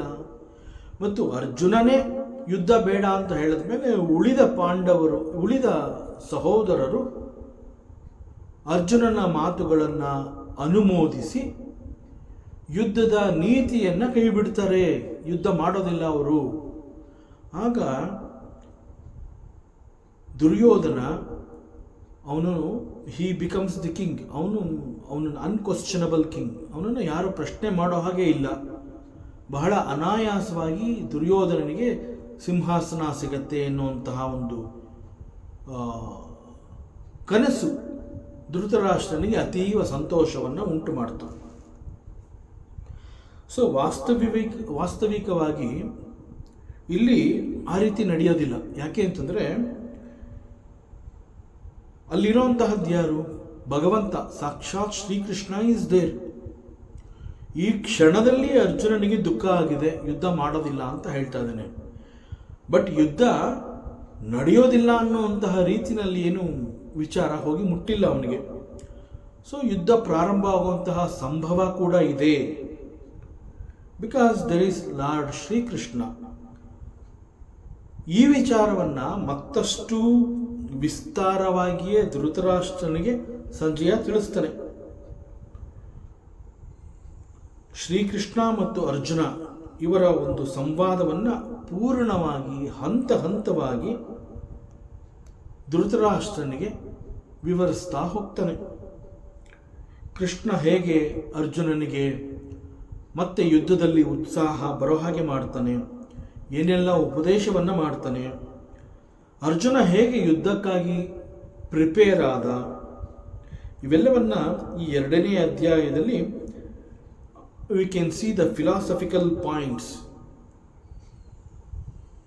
ಸೊ ಇಲ್ಲಿ ಪ್ರತಿ ಹಂತದಲ್ಲೂ ಅರ್ಜುನನಿಗೆ ಪರಮಾತ್ಮ ಮಾಡುವಂತಹ ಉಪದೇಶ it is very amazing. So ಇಲ್ಲಿ ದೇಹ ಮತ್ತು ಆತ್ಮ ಅಂತ ಹೇಳಿದಾಗ ವಾಟ್ ಈಸ್ ದೇಹ ಅಂಡ್ ವಾಟ್ ಈಸ್ ಆತ್ಮ ಅದನ್ನು ಕೂಡ ಪರಮಾತ್ಮ ಹೇಳ್ತಾನೆ. ಸೊ ಇಲ್ಲಿ ದ ಡಿಫ್ರೆನ್ಸ್ ಬಿಟ್ವೀನ್ ದಿ ಆತ್ಮ ಅಂಡ್ ದೇಹ ಅಂತ ಏನು ಪರಮಾತ್ಮ ಹೇಳ್ತಾನೆ, ಇಟ್ಸ್ ಅ ನಾಲೆಡ್ಜ್. ನಾಲೆಡ್ಜ್ ಅಂತ ಹೇಳಿದಾಗ ವೇದಾಂತದಲ್ಲಿ it is called the self knowledge, ಆತ್ಮಜ್ಞಾನ. ಬಟ್ ದಿಸ್ ಆತ್ಮಜ್ಞಾನ ಅದನ್ನು ಇಲ್ಲಿ ಸಾಂಖ್ಯ ಅಂತ ಹೇಳಿ ಕರೆದಿದ್ದಾರೆ. ಸೊ ಇದು ಸಾಂಖ್ಯ ಅನ್ನುವ ಹೆಸರಿನಿಂದಲೇ ಈ ಒಂದು ಅಧ್ಯಾಯ ಪ್ರಸಿದ್ಧಿಯಾಗಿದೆ. ಜೊತೆಗೆ ಒಂದು ಕರ್ಮವನ್ನು ಮಾಡಿದಾಗ, ಯಾವುದೇ ಒಂದು ಕರ್ಮವನ್ನು ಮಾಡಿದಾಗ ಆ ಕರ್ಮಕ್ಕೆ ಅಂಟಿಕೊಳ್ಳೋದು ಹೇಗೆ ಮತ್ತು ಆ ಕರ್ಮಕ್ಕೆ ಅಂಟಿಕೊಳ್ಳದಂತೆ ಕರ್ಮವನ್ನು ಮಾಡೋದು ಹೇಗೆ. ಕರ್ಮ ಅಂತಂದರೆ ಒಂದು ಕೆಲಸವನ್ನು ಮಾಡುವಂತಹದ್ದು. ಸೊ ಕೆಲಸವನ್ನು ಅಂಟಿಕೊಳ್ಳದೆ ಹೇಗೆ ಮುಗಿಸಬಹುದು ಮತ್ತು ಕರ್ಮಕ್ಕೆ ಅಂಟಿಕೊಂಡು ಹೇಗೆ ಕೆಲಸವನ್ನು ಮಾಡುವಂತಹದ್ದು. ಸೊ ಅದನ್ನು ಕೂಡ ಇಲ್ಲಿ ವೇದಾಂತ ಏನು ಹೇಳುತ್ತೆ, ಇದನ್ನು ಒಂದು ಸಕಾಮ ಕರ್ಮ, ಇನ್ನೊಂದು ನಿಷ್ಕಾಮ ಕರ್ಮ. ಸಕಾಮ ಕರ್ಮ ಅಂತಂದರೆ ನಾನು ಇಂತಹ ಕರ್ಮವನ್ನು ಮಾಡ್ತಾ ಇದ್ದೀನಿ, ನನಗೆ ಇದರ ಫಲ ಈ ರೀತಿಯಲ್ಲಿ ಬೇಕು, ಒಂದು ಫಲದ ಅಪೇಕ್ಷೆಯಿಂದ ಮಾಡುವಂತಹದ್ದು ಈಸ್ ಕಾಲ್ಡ್ ದಿ ಸಕಾಮ ಕರ್ಮ. ಮತ್ತು ನಾನು I will do this work, ಈ ಒಂದು ಕರ್ಮವನ್ನು ನಾನು ಮಾಡ್ತೀನಿ, ಬಟ್ ನಾನೇನು ಎಕ್ಸ್ಪೆಕ್ಟ್ ಮಾಡೋದಿಲ್ಲ, I don't need any result. ಹಾಗಾದರೆ ಈ ಕರ್ಮವನ್ನು ಯಾಕೆ ಮಾಡ್ತಾ ಇದ್ದೀನಿ? Because it is my responsibility, it is my ಧರ್ಮ, ಇಟ್ ಈಸ್ ಮೈ ಕರ್ತವ್ಯ. ಸೊ ಹೀಗೆ ಮಾಡುವಂತಹ ಕರ್ಮವನ್ನು ಕರ್ತವ್ಯ, ಅದು ಧರ್ಮ ಅಂತ ತಿಳ್ಕೊಂಡು ಮಾಡಿದಾಗ ಅಲ್ಲಿ ಫಲದ ಅಪೇಕ್ಷೆನೇ ಇರೋದಿಲ್ಲ. ನನಗೆ ಫಲ ಬೇಡ ಅಂತಲೇ ಹೇಳಿ ಕರ್ಮವನ್ನು ಮಾಡೋದು, ಅದು ಕರ್ತವ್ಯವಾಗಿರೋದ್ರಿಂದ ಆ ಕರ್ಮವನ್ನು ನಾನು ಮಾಡ್ತೀನಿ ಅನ್ನುವಂತಹದ್ದು. ದಟ್ ಈಸ್ ಕಾಲ್ಡ್ ದಿ ನಿಷ್ಕಾಮ ಕರ್ಮ. ಮತ್ತು ಈ ಅಧ್ಯಾಯದ ಕೊನೆಯ ಭಾಗದಲ್ಲಿ ಒಬ್ಬ ಸೆಲ್ಫ್ ರಿಯಲೈಸ್ಡ್ ಪರ್ಸನ್ ಅವನು ಹೇಗಿರ್ತಾನೆ, ಅವನನ್ನು ಏನಂತ ಕರೀತಾರೆ, ಅವನ ಹಾವಭಾವ, ಅವನ ನಡೆ ನುಡಿ ಇದೆಲ್ಲ ಹೇಗಿರುತ್ತೆ. ಸೊ ಇಲ್ಲಿ ಸೆಲ್ಫ್ ರಿಯಲೈಸ್ಡ್ ಪರ್ಸನ್ ಅಂತಂದರೆ ಅಂತಹವನನ್ನು ಸ್ಥಿತಪ್ರಜ್ಞ ಅಂತ ಕರೀತಾರೆ. ಸೊ ಸ್ಥಿತಪ್ರಜ್ಞನ ಗುಣಲಕ್ಷಣಗಳು ಹೇಗಿರುತ್ತೆ ಅದನ್ನು ಕೂಡ ಈ 2ನೇ ಅಧ್ಯಾಯದಲ್ಲಿ ನಾವು ನೋಡಬಹುದು. ಹೀಗೆ 2ನೇ ಅಧ್ಯಾಯ ಸಾಂಖ್ಯಯೋಗ ಅಂತ ಕರೆದಾಗ ಇಲ್ಲಿ ತಿಳ್ಕೊಳ್ಳುವಂತಹದ್ದು ಬಹಳ ಜಾಸ್ತಿ ಇದೆ. ಸೊ ಬಹಳ ಕುತೂಹಲಕಾರಿಯಾಗಿದೆ. ಸೊ ಅವೆಲ್ಲವನ್ನು ನಿಧಾನವಾಗಿ ನೋಡ್ತಾ ಹೋಗೋಣ. ಸೊ ಈಗ 2ನೇ ಅಧ್ಯಾಯ ಪ್ರಾರಂಭ ಆಗುತ್ತೆ. ಸಂಜಯ ಉವಾಚ. ಸೊ ಮೊದಲನೇ ಅಧ್ಯಾಯದ ಕೊನೆಯ ಭಾಗ ಅಂತಂದರೆ ಅರ್ಜುನ ದುಃಖತಪ್ತನಾಗಿ ಯುದ್ಧದಲ್ಲಿ ಉತ್ಸಾಹವನ್ನು ಕಳೆದುಕೊಂಡು ನಾನು ಯುದ್ಧ ಮಾಡೋದಿಲ್ಲ ಅಂತ ಹೇಳಿ ಬಿಲ್ಲು ಬಾಣಗಳನ್ನು ಕೆಳಗಡೆ ತೆಗೆದಿಟ್ಟು ರಥದ ಒಂದು ಭಾಗದಲ್ಲಿ ಹೋಗಿ ಕುಳಿತುಕೋತಾನೆ. ದಟ್ ಈಸ್ ದಿ ಮೊದಲನೇ ಅಧ್ಯಾಯದ ಕೊನೆಯ ಭಾಗ. ಅದನ್ನು ನೋಡಿ ಸಂಜಯ ವರದಿ ಮಾಡುವಂತಹದ್ದು.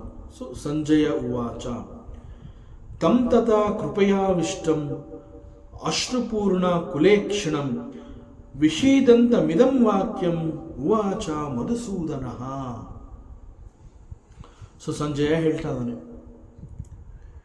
ಈಗ ಮಧುಸೂದನ ಈ ರೀತಿ ಮಾತನಾಡೋದಕ್ಕೆ ಪ್ರಾರಂಭ ಮಾಡದ ಅಂತ ಹೇಳ್ತಾನೆ. ಯಾರ ಜೊತೆ ಮಾತನಾಡ್ತಾ ಇದ್ದಾನೆ? ತಮ್. ಇಲ್ಲಿ ತಮ್ ಅಂತಂದ್ರೆ ಅರ್ಜುನ. ಅರ್ಜುನನ ಜೊತೆ ಪರಮಾತ್ಮ ಶ್ರೀಕೃಷ್ಣ ಮಾತುಕತೆಗಳನ್ನು ಪ್ರಾರಂಭ ಮಾಡಿದ್ದಾನೆ. ಉವಾಚ ಉವಾಚ ಮಧುಸೂದನ. ಏನ್ ಮಾತಾಡ್ದ? ಇದಂ ವಾಕ್ಯಂ ಉವಾಚ ಮಧುಸೂದನ. ಅರ್ಜುನನಿಗೆ ಈ ಮಾತುಗಳನ್ನು ಮಧುಸೂದನ ಹೇಳ್ತಾನೆ. ಹೀಗೆ ಪ್ರಾರಂಭ ಆಗತ್ತೆ 2ನೇ ಅಧ್ಯಾಯ. ಇಲ್ಲಿ ಅರ್ಜುನನ ಕಂಡೀಷನ್, ಅವನ ಪರಿಸ್ಥಿತಿ ಹೇಗಿದೆ? ಬಹಳ ದುಃಖತಪ್ತನಾಗಿದ್ದಾನೆ. ಯಾಕೆ ಅಂತಂದ್ರೆ ಯುದ್ಧದ ಪ್ರಾರಂಭಕ್ಕೆ ಮುನ್ನ ಎರಡೂ ಸೇನೆಗಳ ಮಧ್ಯಭಾಗಕ್ಕೆ ಬಂದು ಅರ್ಜುನ ಅಲ್ಲಿ ಆ ಯುದ್ಧ ಕ್ಷೇತ್ರದಲ್ಲಿ ನೆರೆದಿರುವವರನ್ನ, ಅಂತಂದ್ರೆ ಪಾಂಡವರ ಪಕ್ಷದಲ್ಲಿ ಯಾರಿದ್ದಾರೆ, ಕೌರವರ ಪಕ್ಷದಲ್ಲಿ ಯಾರು ಯಾರು ಯುದ್ಧ ಮಾಡಬೇಕು ಅಂತ ಬಂದಿದ್ದಾರೆ, ಅವರೆಲ್ಲರನ್ನ ನೋಡ್ತಾನೆ. ಅವರೆಲ್ಲರನ್ನ ನೋಡಿದಾಗ ಎಸ್ಪೆಷಲಿ ಕೌರವರ ಪಕ್ಷದಲ್ಲಿ ಬಂದು ನಿಂತಿದಾರಲ್ಲ ಯುದ್ಧ ಮಾಡಬೇಕು ಅಂತ, ಅಂತಹವ್ರನ್ನ ನೋಡಿದಾಗ ಅರ್ಜುನ ಅವರೆಲ್ಲರಲ್ಲೂ ಕೂಡ ಸಂಬಂಧಗಳನ್ನು ಕಲ್ಪಿಸಿಕೊಂಡ. ಭೀಷ್ಮನನ್ನ ಪಿತಾಮಹ ಅಂತ ಹೇಳಿದ, ದುರ್ಯೋಧನ ಮತ್ತು ಅವನ ಸಹೋದರರನ್ನ ನನ್ನ ಸಹೋದರರು ಅಂತ ಕರೆದ, ಮತ್ತು ಅಲ್ಲಿ ದೊಡ್ಡಪ್ಪ, ಚಿಕ್ಕಪ್ಪ, ಅಣ್ಣ ತಮ್ಮಂದರು, ಸ್ನೇಹಿತರು, ಬಾಂಧವರು ಇವರೆಲ್ಲ ನನ್ನವರು ಅಂತ ಹೇಳಿ ಅವರೆಲ್ಲರಲ್ಲೂ ಸಂಬಂಧವನ್ನು ನೋಡಿದ. ಸೊ ಒಬ್ಬ ನಿಜವಾದ ಕ್ಷತ್ರಿಯ ಆಗಿದ್ದರೆ, ಅದೊಂದು ಯುದ್ಧ ಭೂಮಿ, ನಾನೊಬ್ಬ ಕ್ಷತ್ರಿಯ ಅನ್ನುವಂತಹದ್ದು ಅರ್ಜುನನ ಮನಸ್ಸಿನಲ್ಲಿ ಇದ್ದಿದ್ರೆ ಅವರೆಲ್ಲರನ್ನ ಅವನು ಶತ್ರುಗಳು ಅಂತಲೇ ಕರೀತಾ ಇದ್ದ. ಆದರೆ ಇಲ್ಲಿ ಅರ್ಜುನ ಅವರೆಲ್ಲರನ್ನ ನೋಡಿದ ನಂತರದಲ್ಲಿ ಇವರೆಲ್ಲರೂ ನನ್ನವರು ಅಂತ ಹೇಳಿ ಅವರುಗಳಲ್ಲೇ ಸಂಬಂಧವನ್ನು ಕಲ್ಪಿಸಿಕೊಂಡ. ಸೊ ಈ ಕಾರಣದಿಂದ ಅವನಿಗೆ ಅವನ ಮನೋಬುದ್ಧಿಯಲ್ಲಿ ದುಃಖ ಉಂಟಾಗಿದೆ. ಸೊ ದುಃಖ ತಪ್ತನಾಗಿ ಬಹಳ ಶೋಕದಿಂದ ವ್ಯಥೆ ಪಡ್ತಾ ಬಿಲ್ಲು ಬಾಣಗಳನ್ನು ಪಕ್ಕಕ್ಕಿಟ್ಬಿಟ್ಟ, ಕೆಳಗಿಟ್ಬಿಟ್ಟ. ನಾನು ಯುದ್ಧ ಮಾಡೋದಿಲ್ಲ, ನನಗೆ ಯುದ್ಧ ಬೇಡ ಅಂತ ಹೇಳಿ ರಥದಲ್ಲಿ ಹೋಗಿ ಒಂದು ಕಡೆ ಕೂತ್ಕೊಂಡ್ಬಿಡ್ತಾನೆ. ಅಶ್ರುಪೂರ್ಣ ಕುಲೇಕ್ಷಣಂ. ಈಗ ಅರ್ಜುನನ ಮಾನಸಿಕ ಸ್ಥಿತಿಯನ್ನ ಇಲ್ಲಿ ಸಂಜಯ ಧೃತರಾಷ್ಟ್ರನಿಗೆ ವರದಿ ಮಾಡ್ತಾ ಇರುವಂತಹ ಈ ಹಂತದಿಂದ 2ನೇ ಅಧ್ಯಾಯ ಪ್ರಾರಂಭ ಆಗ್ತಾ ಇದೆ. ಅರ್ಜುನನ ಮನಸ್ಸು ಕರುಣಾಜನಕ ಮತ್ತು ದುಃಖದಿಂದ ಕೂಡಿದೆ. ಈ ಕಾರಣದಿಂದ ಅರ್ಜುನನ ದೇಹ ಮತ್ತು ಮನಸ್ಸಿನಲ್ಲಿ ಶಕ್ತಿ ಉಡುಗಿ ಹೋಗಿದೆ. ಅರ್ಜುನ ಒಂದು ಸಂದರ್ಭದಲ್ಲಿ ಹೇಳ್ತಾನೆ, ಬಿಲ್ಲು ಬಾಣಗಳು ನನ್ನ ತೋಳಿನಿಂದ ಜಾರಿ ಕೆಳಗೆ ಬೀಳ್ತಾ ಇದೆ, ಕೈಕಾಲುಗಳಲ್ಲಿ ನಡುಕ ಉಂಟಾಗಿದೆ, ಇಡೀ ನನ್ನ ದೇಹ ಕಂಪಿಸುತ್ತಾ ಇದೆ ಅಂತ ಹೇಳ್ತಾನೆ. ಸೊ ದೇಹ ಮತ್ತು ಮನಸ್ಸಿನಲ್ಲಿ ಶಕ್ತಿ ಉಡುಗಿ ಹೋಗಿದೆ. ಸೊ ಈ ಸಂದರ್ಭದಲ್ಲಿ ಅವನು ಬಹಳ ವೀಕ್ ಆಗಿರೋದ್ರಿಂದ ಯುದ್ಧದಂತಹ ಪರಿಸ್ಥಿತಿಯನ್ನು ಎದುರಿಸುವುದಕ್ಕೆ ಅವನು ಸಿದ್ಧನಾಗಿಲ್ಲ. He is not prepared. Arjuna is not prepared. ಈಗ ನಮ್ಮದೇ ಬದುಕಿನಲ್ಲಿ ಕೆಲವು ಅನಿರೀಕ್ಷಿತ ಘಟನೆಗಳು ನಮಗೆ ಎದುರಾಗುತ್ತೆ, ಕೆಲವು ಸಿಚುಯೇಷನ್ಸ್ಗಳು ನಾವು ಎಕ್ಸ್ಪೆಕ್ಟ್ ಮಾಡಿರೋದಿಲ್ಲ. ಅಂತಹ ಸಂದರ್ಭ ಬಂದಾಗ ನಾವು ಎಕ್ಸ್ಪೆಕ್ಟೇ ಮಾಡಿಲ್ಲದೆ ಇದ್ದಿದ್ದರಿಂದ, ಜೊತೆಗೆ ನಮ್ಮಲ್ಲಿ ಒಂದು ಪ್ರಿಪೇರ್ಡ್ನೆಸ್ ಅಂತ ಏನು ಹೇಳ್ತೀವಿ ಅದು ಇಲ್ಲದೆ ಇದ್ದಿದ್ದರಿಂದ ನಾವು ಆ ಸಂದರ್ಭವನ್ನು ಸರಿಯಾಗಿ ನಮಗೆ ಹೇಗೆ ಬಳಸ್ಕೋಬೇಕು ಅನ್ನೋಂಥದ್ದು ಗೊತ್ತಾಗೋದಿಲ್ಲ. ಆಗ ನಾವೇನು ಹೇಳ್ತೀವಿ, ನನಗೆ ದಿಕ್ಕು ತೋಚ್ತಾ ಇಲ್ಲ, ಈ ಒಂದು ಪರಿಸ್ಥಿತಿಯ ಕಾರಣದಿಂದ ನನ್ನ ಜೀವನದ ದಿಕ್ಕೇ ಬದಲಾಗಿ ಹೋಯಿತು, ಇಂತಹದ್ದು ಆಗಬಾರ್ದಾಗಿತ್ತು, ಸೊ ಈ ರೀತಿ ಆಗಿ ಹೋಗಿದೆ. ಯಾಕೆ ಹೀಗಾಯಿತು ಅಂತಂದರೆ, ನಾವು ಎಕ್ಸ್ಪೆಕ್ಟ್ ಮಾಡಿಲ್ಲದೆ ಇದ್ದಂತಹ ಒಂದು ಅನಿರೀಕ್ಷಿತ ಘಟನೆ ಎನ್ನುವಂತಹದ್ದು ನಮ್ಮನ್ನು ಓವರ್ ರೈಡ್ ಮಾಡಿರುತ್ತೆ, ನಮ್ಮ ಮೇಲೆ ಅಧಿಕಾರವನ್ನು ಚಲಾಯಿಸುತ್ತೆ. ಅದು ಆ ಸಂದರ್ಭದಲ್ಲಿ ಅಲ್ಲಿ ಕಂಡುಬರುವಂತಹ ದಿ ಅಪ್ಸ್ ಅಂಡ್ ಡೌನ್ಸ್ ಅವೆಲ್ಲವೂ ನಮ್ಮ ಮೇಲೆ ಬಹಳ ಪ್ರತಿಕೂಲ ಪರಿಣಾಮವನ್ನು ಬೀರುತ್ತೆ. ಜೊತೆಗೆ ನಾವು ರೆಡಿ ಇರೋದಿಲ್ಲ, ನಮಗೆ ಗೊತ್ತಿರೋದಿಲ್ಲ ಇಂತಹದ್ದೇನಾರು ಆಗಬಹುದು ಅನ್ನೋದು ಗೊತ್ತಿದ್ದಿದ್ರೆ, ಸೂಚನೆ ಇದ್ದಿದ್ರೆ ಒಂದು ಪಕ್ಷ ನಾನು ಆ ಪರಿಸ್ಥಿತಿಯನ್ನು ಹೇಗೆ ಎದುರಿಸಬೇಕು ಅಂತ ಹೇಳಿ ಸಿದ್ಧನಾಗಿರ್ತಾ ಇದ್ದೆ. ಆದರೆ ಯಾವ ಮುನ್ಸೂಚನೆಯೂ ಇಲ್ಲ, ಏಕಾಏಕಿ ಇಂತಹ ಒಂದು ಪ್ರಸಂಗ ಬಂದಿದೆ, ಏನು ಮಾಡಬೇಕು ಗೊತ್ತಾಗ್ತಾ ಇಲ್ಲ. So we are not ready to face the situations. So ಇಂತಹ ಎಲ್ಲ ಪ್ರಸಂಗಗಳಲ್ಲೂ ಕೂಡ ನಾವು ಸೋಲನ್ನೇ ಅನುಭವಿಸಬೇಕಾಗತ್ತೆ. ಇಲ್ಲಿ ದಿ ಕಂಡೀಷನ್ ಆಫ್ ಅರ್ಜುನ ಇದೇ ರೀತಿಯಲ್ಲಿ ಇರುತ್ತೆ. ಹೇಗೆ ಒಂದು ಅನಿರೀಕ್ಷಿತ ಘಟನೆ ಎನ್ನುವಂತಹದ್ದು ನಮ್ಮನ್ನು ಓವರ್ ರೈಡ್ ಮಾಡಿದಾಗ ನಾವು ಹೇಗೆ ಸೋಲ್ತೀವಿ ಆ ಪರಿಸ್ಥಿತಿಗೆ, ಆ ರೀತಿಯಲ್ಲಿ ಈ ಅರ್ಜುನ ಯುದ್ಧಭೂಮಿಗೆ ಬಂದಾಗ ಅಲ್ಲಿ ನೆರೆದಿರುವಂತಹ ಯುದ್ಧದ ಕಲಿಗಳನ್ನು ಅವರೆಲ್ಲರನ್ನ ನೋಡಿದಾಗ ಅವನ ಮೇಲೆ ಅವರೆಲ್ಲರ ಪ್ರಭಾವ ಯಾವ ರೀತಿ ಅಂತಂದರೆ, ಇವರೆಲ್ಲ ನನ್ನ ಬಂಧು ಬಾಂಧವರು, ಇವರೆಲ್ಲ ನನ್ನ ಸ್ವಜನ, ನನ್ನವರು ಇವರು, ಇಂತಹವ್ರನ್ನ ಕೊಲ್ಲೋದು ಹೇಗೆ ಅನ್ನುವಂತಹ ಒಂದು ಮೋಹಕ್ಕೆ ಅವನು ಒಳಗಾಗಿ ತಪ್ತನಾಗ್ತಾನೆ.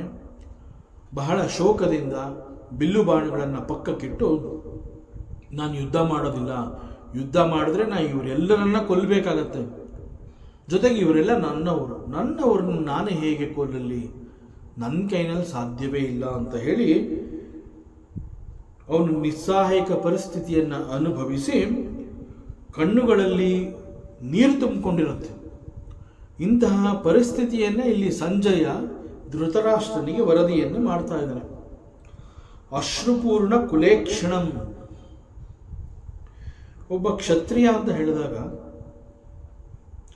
ಸಾಮಾನ್ಯವಾಗಿ ನಮ್ಮ ತಿಳುವಳಿಕೆ ಹೇಗಿರುತ್ತೆ ಅಂತಂದರೆ, ಒಬ್ಬ ಕ್ಷತ್ರಿಯ ಅಂತಂದಾಗ ಹಿ ಈಸ್ ಎ ಶೂರ, ಹಿ ಈಸ್ ಎ ವೀರ, ಹಿ ಈಸ್ ಎ ಧೀರ, ಅವನೊಬ್ಬ ಸಾಹಸಿ. ಬಟ್ ಇಲ್ಲಿ Arjuna is looking totally different. ಅವನೊಬ್ಬ ಕ್ಷತ್ರಿಯನಂತೆ ಕಾಣ್ತಾನೆ ಇಲ್ಲ. ಒಬ್ಬ ಕ್ಷತ್ರಿಯನಲ್ಲಿ ಇರುವಂತಹ ಉತ್ಸಾಹ ಅವನಲ್ಲಿಲ್ಲ. ಅವನಲ್ಲಿ ಭರವಸೆನೇ ಇಲ್ಲ, ಭರವಸೆಯನ್ನು ಕಳ್ಕೊಂಡಿದ್ದಾನೆ, ಕಣ್ಣುಗಳಲ್ಲಿ ನೀರು ತುಂಬಿಕೊಂಡಿದ್ದಾನೆ. ಇದನ್ನ ಸಂಜಯ ಅಬ್ಸರ್ವ್ ಮಾಡಿ ನೇರವಾಗಿ ಅರ್ಜುನನ ಪರಿಸ್ಥಿತಿಯನ್ನು ಧೃತರಾಷ್ಟ್ರನಿಗೆ ಹೇಳಬೇಕಾದ್ರೆ ಅವನು ಹೇಳ್ತಾನೆ, ಕೃಪಯಾವಿಷ್ಟಂ ವಿಷೀದಂತಂ. ವಿಷೀದಂತಂ ಅಂತಂದರೆ ಸಂಪೂರ್ಣವಾಗಿ ದುಃಖದಿಂದ ಆವರಿಸ್ಕೊಂಡಿರೋಂತಹದ್ದು, ದುಃಖ ತಪ್ತ ಅಂತ ಹೇಳ್ತಾರೆ. ಅಂತಂದರೆ ಇಲ್ಲಿ ದುಃಖ ತಪ್ತ, ದುಃಖ ಅವನನ್ನು ಸುಡ್ತಾ ಇದೆ ಅಂತ. ದುಃಖದಿಂದ ಅವನು ಬೆಂದು ಹೋಗಿದ್ದಾನೆ. ಶೋಕತಪ್ತ, ದುಃಖತಪ್ತ, ದುಃಖದಿಂದ ಕೂಡಿರುವಂತಹವನು. ಕೃಪೆಯ ಆವಿಷ್ಟಂ, ಓವರ್ಕಮ್ ಬೈ ಕಂಪ್ಯಾಷನ್ ಅಂತಂದರೆ ಕರುಣೆಯಿಂದ ಅವನ ಮನೋಬುದ್ಧಿ ತುಂಬಿಕೊಂಡಿದೆ, ಹೃದಯ ಅವೆಲ್ಲ ಕರುಣೆಯಿಂದ ತುಂಬಿಕೊಂಡಿದೆ. ಆ್ಯಕ್ಚುಲ್ ಆಗಿ ಒಬ್ಬ ಕ್ಷತ್ರಿಯ, ಅದರಲ್ಲೂ ಅವನು ಯುದ್ಧ ಭೂಮಿಗೆ ಬಂದಿದ್ದಾನೆ ಅಂತಂದಾಗ ಅಲ್ಲಿ ಕರುಣೆಗೆ ಅವಕಾಶವೇ ಇಲ್ಲ. ಯಾಕೆಂತಂದ್ರೆ ಅಲ್ಲಿ ಯುದ್ಧ ಅನ್ನುವಂತಹದ್ದು ಅವನ ಪರಮ ಕರ್ತವ್ಯ ಆಗಿರುತ್ತೆ. ಸೊ ಯುದ್ಧವನ್ನು ಮಾಡಬೇಕಾದ್ರೆ ಅಲ್ಲಿ ಸಾವು ನೋವು ಅನ್ನುವಂತಹದ್ದು ಸಹಜ. ಸೊ ಅದಕ್ಕೆ ಪ್ರಿಪೇರ್ ಆಗಿರ್ತಾನೆ ಒಬ್ಬ ಕ್ಷತ್ರಿಯ. ಆದರೆ ಇಲ್ಲಿ ಅರ್ಜುನನ ಮನೋಹೃದಯದಲ್ಲಿ, ಮನಸ್ಸು ಬುದ್ಧಿಯಲ್ಲಿ ಕೃಪೆಯ ಆವಿಷ್ಟಂ, ಕರುಣೆ ಅಂತ ಅನ್ನುವಂಥದ್ದು ಅವನ ಇಡೀ ದೇಹ, ಮನಸ್ಸು, ಬುದ್ಧಿ ಎಲ್ಲ ಕಡೆ ಆ ಕರುಣೆ ಎನ್ನುವಂತಹದ್ದು ಆವರಿಸ್ಕೊಂಡ್ಬಿಟ್ಟಿದೆ. ಆ ರೀತಿಯಲ್ಲಿ ಅವನು ಕಾಣ್ತಾ ಇದ್ದಾನೆ. This is the condition of Arjuna ಅಂತ ಧೃತರಾಷ್ಟ್ರನಿಗೆ ಹೇಳ್ತಾ ಇದ್ದಾನೆ. ಆದರೆ ಪಕ್ಕದಲ್ಲಿ ಕೃಷ್ಣ ಇದ್ದಾನೆ, ಭಗವಂತ. ಅರ್ಜುನ ಈ ಪರಿಸ್ಥಿತಿಯಿಂದ ಹೊರಬರಬೇಕು, ಹೇಗಾದರೂ ಮಾಡಿ ಅರ್ಜುನನಿಗೆ ಸಮಾಧಾನವನ್ನು ಮಾಡಬೇಕು ಅಂತ ಹೇಳಿ ಇದಂ ವಾಕ್ಯಂ ಉವಾಚ ಮಧುಸೂದನ. ಅರ್ಜುನ ಇಂತಹ ಒಂದು ಕೆಟ್ಟ ಪರಿಸ್ಥಿತಿಯಲ್ಲಿದ್ದಾನೆ. It's all because of the ಮೋಹ ಅಂತಂದರೆ ರಾಂಗ್ ಅಂಡರ್ಸ್ಟ್ಯಾಂಡಿಂಗ್. ಸೊ ಈಗ ಅವನಿಗೆ ಏನು ಮಾಡಬೇಕು, ಇಲ್ಲಿ ಪರಿಸ್ಥಿತಿ ಯಾವ ರೀತಿ ಇದೆ ಅದನ್ನು ಸರಿಯಾಗಿ ಅವನಿಗೆ ತಿಳಿಸ್ಕೊಡ್ಬೇಕು. ರೈಟ್ ಡೈರೆಕ್ಷನ್ ತೋರಿಸುವಂತಹದ್ದು ಕೆಲಸವನ್ನು ಈಗ ಪರಮಾತ್ಮ ಮಾಡಬೇಕು. ಸೊ ಯುದ್ಧ ಅಂತಂದ್ರೆ ಏನು, ಅಲ್ಲಿ ಸಂಬಂಧಿಗಳು ಅಂತಂದ್ರೆ ಯಾರು, ಶತ್ರುಗಳು ಯಾರು, ಒಬ್ಬ ಕ್ಷತ್ರಿಯನ ಧರ್ಮ ಯಾವುದು, ಅವನ ಕರ್ಮ ಯಾವುದು, ಅವನ ಕರ್ತವ್ಯ ಯಾವುದು, ಸೊ ಯಾವುದನ್ನು ಅವನೀಗ ಮಾಡಬೇಕು ಅದೆಲ್ಲವನ್ನು ಅವನಿಗೆ ಹೇಳಬೇಕು. ಅದಕ್ಕೆ ಮುಂಚೆ ಅವನ ಕಣ್ಣುಗಳಲ್ಲಿ ನೀರು ಬಂದಿದೆ, ಬಹಳ ದುಃಖತಪ್ತನಾಗಿದ್ದಾನೆ. ಈಗ ಅವನಿಗೆ ಸಮಾಧಾನ ಮಾಡಬೇಕು ಫಸ್ಟು.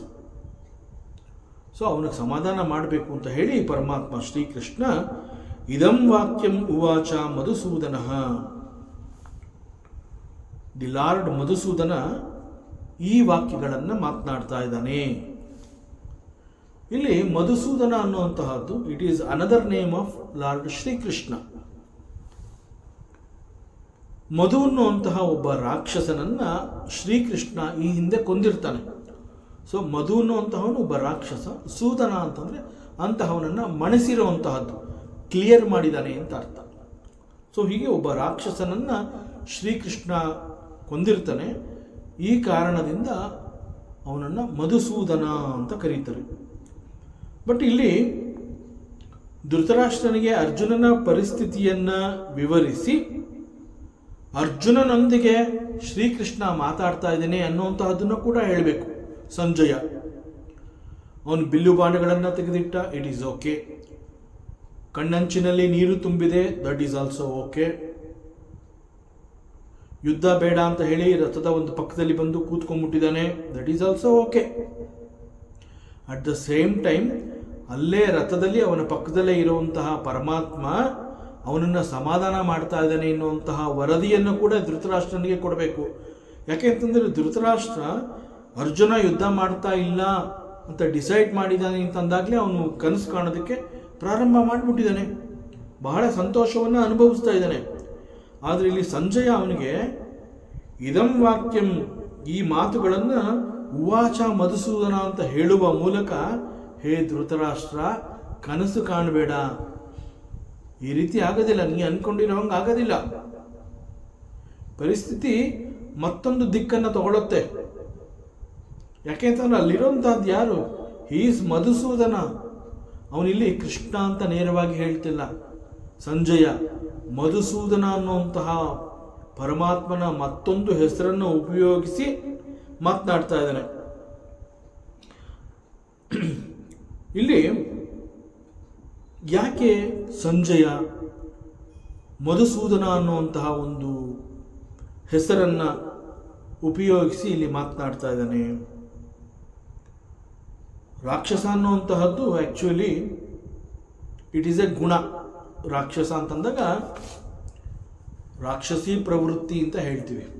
ಸಾಮಾನ್ಯವಾಗಿ ನಾವೇನು ಮಾಡ್ತೀವಿ, ಪುರಾಣದ ಕಥೆಗಳನ್ನು ಓದ್ಬೇಕಾದ್ರೆ ಒಬ್ಬ ರಾಕ್ಷಸ ಅಂತಂದಾಗ ಅವನೊಬ್ಬ ದಡೂತಿ ಮನುಷ್ಯ, ಕಣ್ಣುಗಳು ಕೆಂಪಾಗಿರುತ್ತೆ, ಕೋರೆ ಹಲ್ಲಿರುತ್ತೆ, ಕೊಂಬುಗಳಿರುತ್ತೆ, ಬಹಳ ಕೆಟ್ಟ ಪ್ರವೃತ್ತಿಯಿಂದ ನಡ್ಕೋತಾನೆ, ಅವನೊಬ್ಬ ಕ್ರೂರಿ.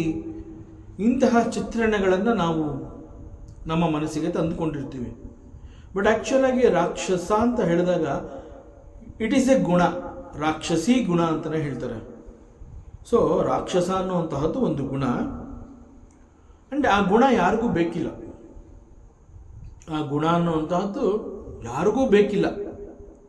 ಸೊ ಇದನ್ನು ಬೇಡದ ಗುಣ ಅಂತ ಹೇಳ್ತಾರೆ. ಇಂತಹ ಒಂದು ಬೇಡದ ಗುಣ. ಸೊ ಇಲ್ಲಿ ಮಧು ಅನ್ನುವಂತಹದ್ದು ಒಂದು ರಾಕ್ಷಸ ಗುಣ. ಯಾಕೆ ಹಾಗೆ ಕರೆದಿದ್ದಾನೆ ಅಂತಂದರೆ, ಈ ಸಂದರ್ಭದಲ್ಲಿ ಅರ್ಜುನನ ಮನೋಬುದ್ಧಿಯಲ್ಲಿ ಅನೇಕ ರೀತಿಯ ಬೇರೆ ಬೇರೆ ಬೇಡದ ಆಲೋಚನೆಗಳೆಲ್ಲ, ಸಂಶಯಗಳು, ಅನುಮಾನಗಳು ಅವೆಲ್ಲ ಅರ್ಜುನನ ಮನಸ್ಸನ್ನು ಹೊಕ್ಕಿದೆ. ಆ್ಯಕ್ಚುಲಾಗಿ ಈಗ ಅರ್ಜುನನ ಮನಸ್ಸಿನಲ್ಲಿ ಏನೆಲ್ಲ ಆಲೋಚನೆಗಳು ಅಲ್ಲಿ ಪ್ರವೇಶವನ್ನು ಪಡ್ಕೊಂಡಿದೆ, ಅದ್ಯಾವುದು ಬೇಕಿರಲಿಲ್ಲ. ಸೊ ಆದರೆ ಬೇಕಿಲ್ಲ ಅಂತ ಆದರೂ ಕೂಡ ಈಗ ಬಂದು ಕೂತ್ಕೊಂಡ್ಬಿಟ್ಟಿದೆ ಅರ್ಜುನ ಮನಸ್ಸಿನಲ್ಲಿ. ಅನೇಕ ರೀತಿಯ ಸಂಶಯಗಳು ಕಾಡ್ತಾ ಇದೆ. ಸೊ ಈ ಎಲ್ಲ ಕಾರಣಗಳಿಂದ ಅರ್ಜುನ ದುಃಖ ತಪ್ತನಾಗಿ ಹೋಗಿದ್ದಾನೆ. ಸೊ ಅರ್ಜುನನ ಮನಸ್ಸನ್ನು ಹೀಗೆ ಈ ಬೇಡದ ಗುಣಗಳು ಹೊಕ್ಕಿದೆ, ಆಲೋಚನೆಗಳು ಹೊಕ್ಕಿದೆ. ಮತ್ತು ಇದು ಯಾವಾಗ ಆಯಿತು ಅರ್ಜುನನಿಗೆ ಈ ರೀತಿ? ಯುದ್ಧ ಭೂಮಿಗೆ ಬಂದ ನಂತರ ಈ ಒಂದು ಬದಲಾವಣೆ ಅವನ ಮನಸ್ಸಿನಲ್ಲಿ ಉಂಟಾಗಿದೆ. ಅದಕ್ಕೆ ಮುಂಚೆ ಆ ರೀತಿ ಇರಲಿಲ್ಲ. ಯಾಕೆ ಅಂತಂದರೆ ಯುದ್ಧಕ್ಕೆ ಮುಂಚೆ ಅನೇಕ ರೀತಿಯ ಸಂಧಾನದ ಪ್ರಯೋಗಗಳಾಯಿತು. ಯುದ್ಧ ನಿಲ್ಲಿಸೋದಕ್ಕೆ ಏನೆಲ್ಲ ತಯಾರಿಗಳು ಮಾಡಬೇಕಾಯಿತು ಅವೆಲ್ಲವನ್ನು ಮಾಡಿ ಆಯಿತು. ಕೊನೆಗೆ ಯುದ್ಧ ಅನ್ನುವಂತಹದ್ದು ಅನಿವಾರ್ಯ ಅಂತಂದಾಗ, ಇದು ಅನಿವಾರ್ಯ ಅಂತ ಗೊತ್ತಾದ ಬಳಿಕದಿಂದ ಹಾಗೂ ಅದಕ್ಕೆ ಮುಂಚೆಯಿಂದ ಕೂಡ ಇಡೀ ಪಾಂಡವರು, ಎಸ್ಪೆಷಲಿ ಅರ್ಜುನ, ಯುದ್ಧಕ್ಕಾಗಿ ಕಾದಿದ್ದ. ಆವಾಗ ಅರ್ಜುನನಲ್ಲಿ ಒಂದು ಪ್ರಿಪೇರ್ಡ್ನೆಸ್ ಇತ್ತು. ನಾನು ಯುದ್ಧವನ್ನು ಮಾಡ್ತೀನಿ, ಯುದ್ಧದಲ್ಲಿ ಎಲ್ಲರನ್ನ ನಾನು ಕೊಲ್ತೀನಿ, ಸೊ ಗೆಲುವು ನಮಗೆ ಸಿಗತ್ತೆ ಎನ್ನುವಂತಹದ್ದು ಅರ್ಜುನನಲ್ಲಿ ಇದ್ದಂತಹ ಒಂದು ಕಾನ್ಫಿಡೆನ್ಸ್. ಆದರೆ ಈಗ ಯುದ್ಧ ಬೇಡ ಅಂತ ಹೇಳ್ತಾ ಇದ್ದಾನಲ್ಲ, ಇದು ಯಾವಾಗಿಂದ ಇಂತಹ ಆಲೋಚನೆ ಬಂತು ಅಂತಂದರೆ, ಯುದ್ಧ ಭೂಮಿಗೆ ಬಂದ ನಂತರದಲ್ಲಿ ಇಂತಹ ಆಲೋಚನೆಗಳು ಅವನ ಮನಸ್ಸಿನಲ್ಲಿ ಹೊಕ್ಕಿದೆ. ಸೊ ಈಗ ಇಂತಹ ಬೇಡದ ಆಲೋಚನೆಗಳು, ಸಂಶಯಗಳು, ಅನುಮಾನಗಳು ಇವೆಲ್ಲ ನಾಶವಾಗಬೇಕು. ನಾಶವಾದ ನಂತರ Arjuna he will get a clarity. ಅವನ ಮನಸ್ಸಿಗೆ ಒಂದು ರೀತಿಯ ಕ್ಲಾರಿಟಿ ಸಿಗತ್ತೆ, ವಾಟ್ ಈಸ್ ದಿ ಟ್ರೂತ್ ಅನ್ನುವಂತಹದ್ದು. ಸೊ ಅದೆಲ್ಲವನ್ನ, ಅಂತಹ ಸಂಶಯಗಳೆಲ್ಲವನ್ನ ಕೊಲ್ಲವನು ಯಾರು ಅಂತಂದ್ರೆ ಶ್ರೀಕೃಷ್ಣ. ಸೊ ಒಂದು ಅರ್ಥ ಮಧುಸೂದನ ಅಂತಂದ್ರೆ ಮಧು ಅನ್ನುವಂತಹ ರಾಕ್ಷಸನನ್ನ ಶ್ರೀಕೃಷ್ಣ ಕೊಂದಿದ್ರಿಂದ he is called the Madhusudana. ಎರಡನೇದು, ಇಲ್ಲಿ ಸಂಜಯ ಏನು ವರದಿ ಮಾಡ್ತಾ ಇದ್ದಾನೆ ಅಂತಂದ್ರೆ ಅರ್ಜುನನ ಮನಸ್ಸಿನಲ್ಲಿ ಹೊಕ್ಕಿರುವಂತಹದ್ದು ಕೂಡ ರಾಕ್ಷಸಿ ಗುಣಗಳು, ಬೇಡದ ಗುಣಗಳು. ಆ ಎಲ್ಲ ಬೇಡದ ಗುಣಗಳನ್ನ this Krishna will clear. So ಅದರಿಂದ Krishna is Madhusudana. This is another meaning. So ಇದು ಧೃತರಾಷ್ಟ್ರನಿಗೆ ಅರ್ಥ ಆಗಬೇಕು. ಯಾಕೆಂತಂದ್ರೆ ಅವನು ಯುದ್ಧ ಬೇಡ ಅಂತ ಅರ್ಜುನ ಡಿಸೈಡ್ ಮಾಡಿದ್ದಾನೆ ಅಂತಂದಾಗ ಬಹಳ ಸಂತೋಷವನ್ನು ಅನುಭವಿಸ್ತಾ ಇದ್ದ. ಆಗ ಧೃತರಾಷ್ಟ್ರನಿಗೆ ಸಂಜಯ ಮನವರಿಕೆ ಮಾಡಿಕೊಡ್ಬೇಕು. ನೀನು ಇಷ್ಟೊಂದು ಸಂತೋಷ ಪಡೋ ಅವಶ್ಯಕತೆ ಇಲ್ಲ. ನೀನು ಅನ್ಕೊಂಡಂಗೆ ಯುದ್ಧ ನಡೆಯೋದಿಲ್ಲ ಅಂತ ನೀ ಅನ್ಕೋಬೇಡ. ಯುದ್ಧ ನಡೆಯುತ್ತೆ. ಬಿಕಾಸ್ ಪಕ್ಕದಲ್ಲಿ ಇರೋದು ಯಾರು? ಶ್ರೀಕೃಷ್ಣ. He is Madhusudana. ಅರ್ಜುನನ ಮನಸ್ಸಿನಲ್ಲಿ ಯಾಕೆ ಯುದ್ಧ ಬೇಡ ಅಂತ ಹೇಳಿ ಅವನು ಯೋಚನೆ ಮಾಡ್ತಾ ಇದ್ದಾನೆ, ಅಂತಹ ರಾಕ್ಷಸಿ ಗುಣಗಳೆಲ್ಲವನ್ನ ನಾವು ದಿಸ್ ಕೃಷ್ಣ ಅವೆಲ್ಲವನ್ನ he will destroy. So he is called the Madhusudana.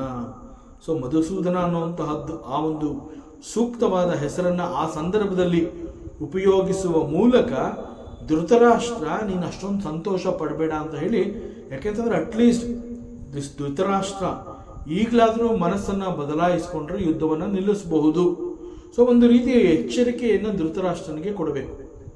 So ಇಂತಹದ್ದನ್ನು ಕೊನೆಯ ಹಂತದವರೆಗೆ ಸಂಜಯ ಪ್ರಯತ್ನ ಪಡ್ತಾ ಬಂದಿದ್ದಾನೆ.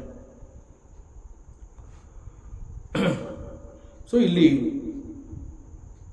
ಧೃತರಾಷ್ಟ್ರ ಇಷ್ಟೊಂದು ಆನಂದವನ್ನ ಅನುಭವಿಸಬಾರದು ಅನ್ನುವ ದೃಷ್ಟಿಯಿಂದ ಸಂಜಯ ಕೃಷ್ಣ ಈ ಮಾತುಗಳನ್ನು ಆಡಿದ ಅಂತ ಹೇಳುವಂತಹ ಸಂದರ್ಭದಲ್ಲಿ ಇದಂ ವಾಕ್ಯಂ ಉವಾಚ ಮಧುಸೂದನ ಅಂತ ಹೇಳ್ತಾ ಇದ್ದಾನೆ. ಸೊ ಅರ್ಜುನ ಬಿಲ್ಲು ಬಾಣಗಳನ್ನು ಬಿಟ್ಟು ದುಃಖದಿಂದ ರಥದಲ್ಲಿ ಬಂದು ಕೂತಿದ್ದಾನೆ. ಯುದ್ಧ ಅವನು ಹಾಗೆ ಕೂತ್ಕೊಂಡಿದ್ದಾನೆ ಎಂದು ಮಾತ್ರಕ್ಕೆ ಅದು that is not the end. ಯುದ್ಧ ನಡೆಯುತ್ತೆ. ಜಯ ಕೂಡ ಪಾಂಡವರ ಪಾಲಿಗೆ ಸಿಗತ್ತೆ, ಅದರಲ್ಲಿ ಅನುಮಾನವೇ ಇಲ್ಲ. ಸೊ ಬಿ ಕೇರ್ಫುಲ್, ಇಷ್ಟೊಂದು ಕನಸು ಕಾಣಬೇಡ. ಇಂತಹ ಒಂದು ಸೂಕ್ಷ್ಮ ಸಂದೇಶವನ್ನು ಸಂಜಯ ಧೃತರಾಷ್ಟ್ರನಿಗೆ ಕೊಡ್ತಾ ಇದ್ದಾನೆ. ಸೊ ಈ ಕಾರಣದಿಂದ ಇಲ್ಲಿ Sanjaya very rightly he is conveying the message to Dhritarashtra by calling Krishna as Madhusudana. And Krishna will do the same things. ಯಾವ ಕಾರಣದಿಂದ ಧೃತರಾಷ್ಟ್ರನಿಗೆ ಈ ರೀತಿ ವರದಿಯನ್ನು ಮಾಡ್ತಾ ಇದ್ದಾನೆ, ಅಂತಹ ಕೆಲಸವನ್ನು ಪರಮಾತ್ಮ ಶ್ರೀಕೃಷ್ಣ ಮಾಡ್ತಾನೆ. ಅರ್ಜುನನ ಮನಸ್ಸಿನಲ್ಲಿದ್ದಂತಹ ಅಷ್ಟೂ ಸಂಶಯಗಳನ್ನು ನಾಶ ಮಾಡ್ತಾನೆ. ಮತ್ತು ಇಲ್ಲಿ ಮಧುಸೂದನ ಅಂತ ಕರೆದಿರೋದಕ್ಕೆ ಇಲ್ಲಿ ಮತ್ತೊಂದು ಅರ್ಥವನ್ನು ಕೂಡ ನಾವು ನೋಡಬಹುದು. ಮಧು ಅಂತಂದ್ರೆ ಸಿಹಿ, ಸ್ವೀಟ್. ಇಲ್ಲಿ ಸ್ವೀಟ್ ಯಾರು ಅಂತಂದ್ರೆ the lord Shrikrishna. He himself is very sweet. ಅರ್ಜುನನಲ್ಲಿ ಇರುವಂತಹ ಈ ಎಲ್ಲ ಕಹಿ ಯೋಚನೆಗಳು ಕೂಡ ನಾಶವಾಗುವಂತೆ ಸೂದನ ಅಂತಂದ್ರೆ ನಾಶ ಮಾಡುವಂತಹದ್ದು, ಕ್ಲಿಯರ್ ಮಾಡುವಂತಹದ್ದು.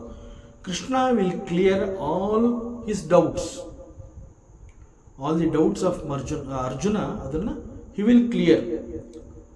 ಸೊ ಹೀಗೆ ಈ ಎಲ್ಲ ಕಾರಣಗಳನ್ನು, ಸಂದರ್ಭವನ್ನು ಬಳಸಿಕೊಂಡು ಸಂಜಯ ಶ್ರೀಕೃಷ್ಣನ ಈ ಮತ್ತೊಂದು ಹೆಸರನ್ನು ಆಯ್ಕೆ ಮಾಡಿಕೊಂಡು ಇಲ್ಲಿ ಧೃತರಾಷ್ಟ್ರನಿಗೆ ಈ ಒಂದು ಸಂದೇಶವನ್ನು ಕೊಡ್ತಾ ಇದ್ದಾನೆ.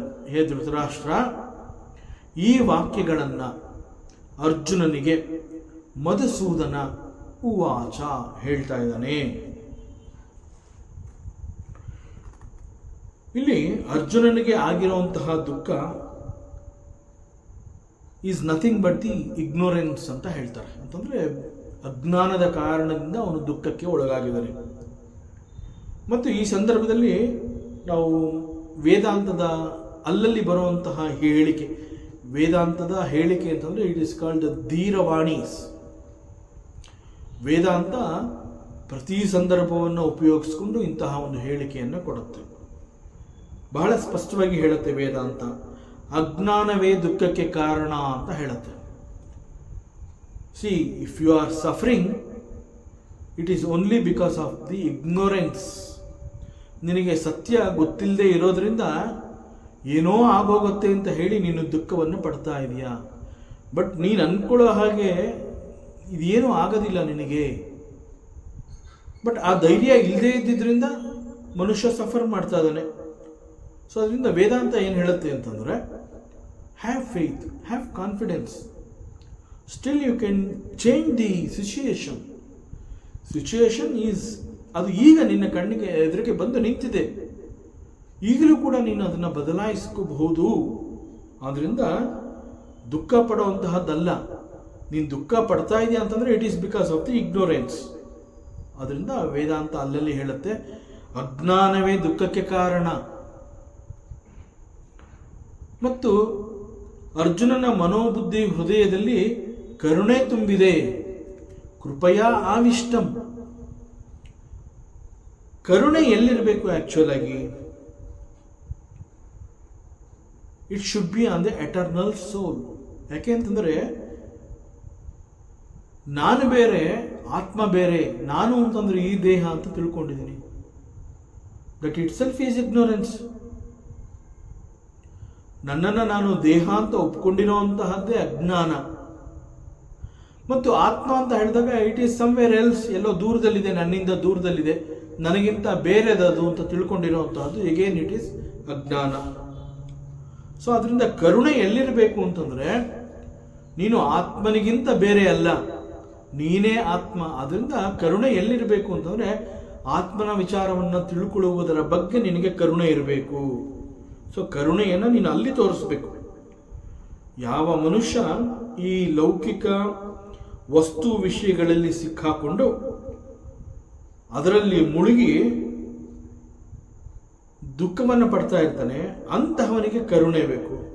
ಅಂತಹವನನ್ನು ಅಲ್ಲಿಂದ ಹೊರಗೆ ಬರೋದಕ್ಕೆ ಬೇಕಾದಂತಹ ಕೆಲಸಗಳನ್ನು ಮಾಡುವ ದಿಕ್ಕಿನಲ್ಲಿ ಕರುಣೆ ಇರಬೇಕು. ಸೊ ಕರುಣೆ ಎಲ್ಲಿರಬೇಕು ಅಂತಂದರೆ, ದುಃಖದಲ್ಲಿ ಮುಳುಗಿರುವವನನ್ನು ಹೊರಗಡೆ ಕರ್ಕೊಂಬರಬೇಕು ಅಂತಂದಾಗ ಸತ್ಯವನ್ನು ತೋರಿಸ್ಕೊಡುವಂತಹ ಅದು ಯಾವುದೇ ಆಗಿದ್ರೂ ಕರುಣೆ must be there, so that ದುಃಖದಲ್ಲಿ ಮುಳುಗಿರುವಂತಹವನನ್ನು ನೀನು ಸುಲಭವಾಗಿ ಈಚೆ ಕರ್ಕೊಂಬರಬೇಕು. ಸೊ ಈ ವಿಚಾರದಲ್ಲಿ ನೀನು ಕರುಣೆಯನ್ನು ಹೊಂದಬೇಕು.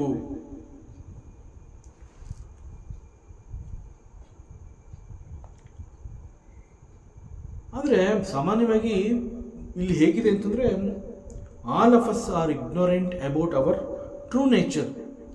ನಾವು ಅನೇಕರುಗಳು ನಮ್ಮ ನೈಜ ಸ್ವರೂಪದ ಬಗ್ಗೆ ಅಜ್ಞಾನವನ್ನು ಹೊಂದಿದ್ದೀವಿ. ನಮ್ಮ ಬಗ್ಗೆನೇ ನಮಗೇನು ಗೊತ್ತಿಲ್ಲ. We do not know who we R.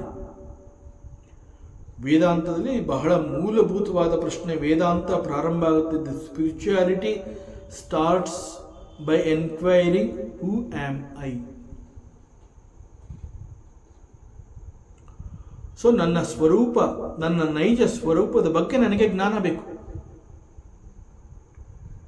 So ಅಲ್ಲಿ ಈ ಒಂದು ಕರುಣೆ ಇರಬೇಕು. ಇದು ವೇದಾಂತದ ದೃಷ್ಟಿಯಿಂದ ಹೇಳ್ತಾ ಇರುವಂತಹ ಸತ್ಯ. ಸೊ ಆತ್ಮದ ಬಗ್ಗೆ ತಿಳ್ಕೊಳ್ಳೋದ್ರ ಬಗ್ಗೆ ಕರುಣೆ ಇರಬೇಕು ಅನ್ನುವಂತಹದ್ದನ್ನು ನಾವಿಲ್ಲಿ ನೋಡಬಹುದು. ಅದರಿಂದ ಇಲ್ಲಿ ಕೃಪೆಯ ಆವಿಷ್ಟಂ ಅಂದರೆ it is so unfortunate. Arjuna because of the ಅಜ್ಞಾನ, ಬಿಕಾಸ್ ಆಫ್ ದಿ ಅವಿದ್ಯೆ, ಅವನ ಮನಸ್ಸು ಬುದ್ಧಿಯಲ್ಲಿ ಕರುಣೆ ತುಂಬಿಕೊಂಡ್ಬಿಟ್ಟು ಶತ್ರುಗಳನ್ನು ನನ್ನವರು ಅಂತ ಹೇಳ್ತಾ ಇದ್ದಾನೆ. ಸೊ ಇಲ್ಲಿ ಕೂಡ ಹೀಗೆ ನಾವು ಅರ್ಜುನನ ಅನುಚಿತವಾದ ಮರುಕ ಹಾಗೂ ಕಣ್ಣಂಚಿನಲ್ಲಿ, ಕಣ್ಣುಗಳಲ್ಲಿ ಭರ್ತಿಯಾಗಿ ನೀರು ತುಂಬಿಕೊಂಡಿದ್ದಾನೆ, ಅಳ್ತಾ ಇದ್ದಾನೆ ಅವನು. ಮತ್ತು ಕಣ್ಣಂಚಿನಲ್ಲಿ ನೀರು ತುಂಬಿಕೊಂಡು ಇಷ್ಟೊಂದು ದುಃಖ ತಪ್ತನಾಗಿರೋದ್ರಿಂದ ಬಹಳ ಉದ್ವೇಗಗೊಂಡಿದ್ದಾನೆ ಅವನು. ಇದನ್ನ ನೋಡಿ ಅರ್ಜುನನ ಈ ಪರಿಸ್ಥಿತಿಯನ್ನು ನೋಡಿದ್ದಾನೆ Shrikrishna. So it is not good for Arjuna. ಅವನಿಗೆ ಗೊತ್ತಾಯಿತು ಅರ್ಜುನ ಯಾಕೆ ದುಃಖಕ್ಕೆ ಒಳಗಾಗಿದ್ದಾನೆ, ಯಾವ ರೀತಿಯ ಸಂಕಟವನ್ನು ಅವನು ಅನುಭವಿಸ್ತಾ ಇದ್ದಾನೆ. ಯಾಕೆಂದರೆ ಪ್ರತಿ ಹೆಜ್ಜೆ ಹೆಜ್ಜೆಗೂ ನಾನು ಯುದ್ಧವನ್ನು ಮಾಡ್ತೀನಿ, ಅವರೆಲ್ಲರನ್ನ ನಾನು ಕೊಲ್ತೀನಿ, ಶತ್ರುಗಳನ್ನು ಸೆರೆ ಬಡಿತೀನಿ ಅಂತ ಹೇಳ್ತಾ ಇದ್ದಂತಹ ಅರ್ಜುನ ಏಕಾಏಕಿ ಇಲ್ಲಿ ಶತ್ರುಗಳನ್ನು ನೋಡಿ ಅವರೆಲ್ಲರನ್ನ ನನ್ನವರು ಅಂತ ಕರೆದ. ಮತ್ತು ಮೊದಲನೇ ಅಧ್ಯಾಯದಲ್ಲಿ ನಾವು ನೋಡಬಹುದು, ಆಕ್ಚುಲ್ ಆಗಿ ದಿಸ್ ದುರ್ಯೋಧನಾದಿಗಳು ಅಂತ ಹೇಳಿದಾಗ ಒಂದು ಸಂದರ್ಭದಲ್ಲಿ ದೇ ಆರ್ ಕಾಲ್ಡ್ ದಿ ಆತತಾಯಿನಃ, ಮಹಾಘಾತಕರು ಅವರು. ಆತತಾಯಿನಃ ಅಂತಂದ್ರೆ ಮಹಾಘಾತಕರು ಅವರು.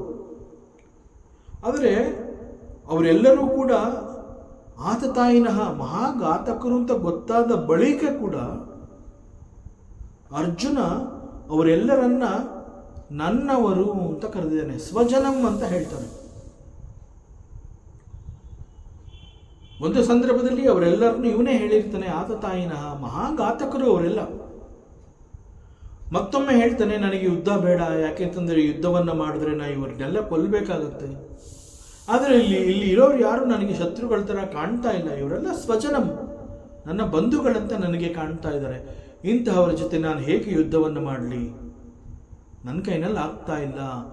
ಬಿಲ್ಲು ಬಾಣಗಳು ನನ್ನ ಭುಜಗಳಿಂದ ಜಾರಿ ಬೀಳ್ತಾ ಇದೆ, ದೇಹದಲ್ಲಿ ಶಕ್ತಿ ಉಡುಗಿ ಹೋಗಿದೆ, ನನ್ನ ಇಡೀ ದೇಹ ಕಂಪಿಸುತ್ತಾ ಇದೆ ಅಂತ ಹೇಳ್ತಾನೆ Arjuna. So it is all because of the ಅಜ್ಞಾನ. ಸೊ ಅರ್ಜುನನ ಈ ಪರಿಸ್ಥಿತಿಯನ್ನು ಕೃಷ್ಣ ಬಹಳ ಸಮೀಪದಿಂದ ನೋಡ್ತಾನೆ. ಸೊ ಅರ್ಜುನ ಅವನಿಗೀಗ ರೈಟ್ ನಾಲೆಡ್ಜ್ ಬೇಕು, ಅವನಿಗೆ ಸತ್ಯ ಏನು ಅನ್ನುವಂತಹದ್ದು ಅವನಿಗೆ ಗೊತ್ತಾಗಬೇಕು, ಅವನ ಕರ್ತವ್ಯ ಏನು, ಅವನೊಬ್ಬ ಕ್ಷತ್ರಿಯ ಅನ್ನುವಂತಹದನ್ನೇ ಮರ್ತಿದ್ದಾನೆ ಅರ್ಜುನ. ಸೊ ಅದರಿಂದ ಅವನಿಗೆ ಕ್ಷಾತ್ರ ಧರ್ಮವನ್ನು ಕೂಡ ಈಗ ನಾನು ಮತ್ತೊಮ್ಮೆ ಅವನಿಗೆ ಜ್ಞಾಪಿಸಬೇಕು.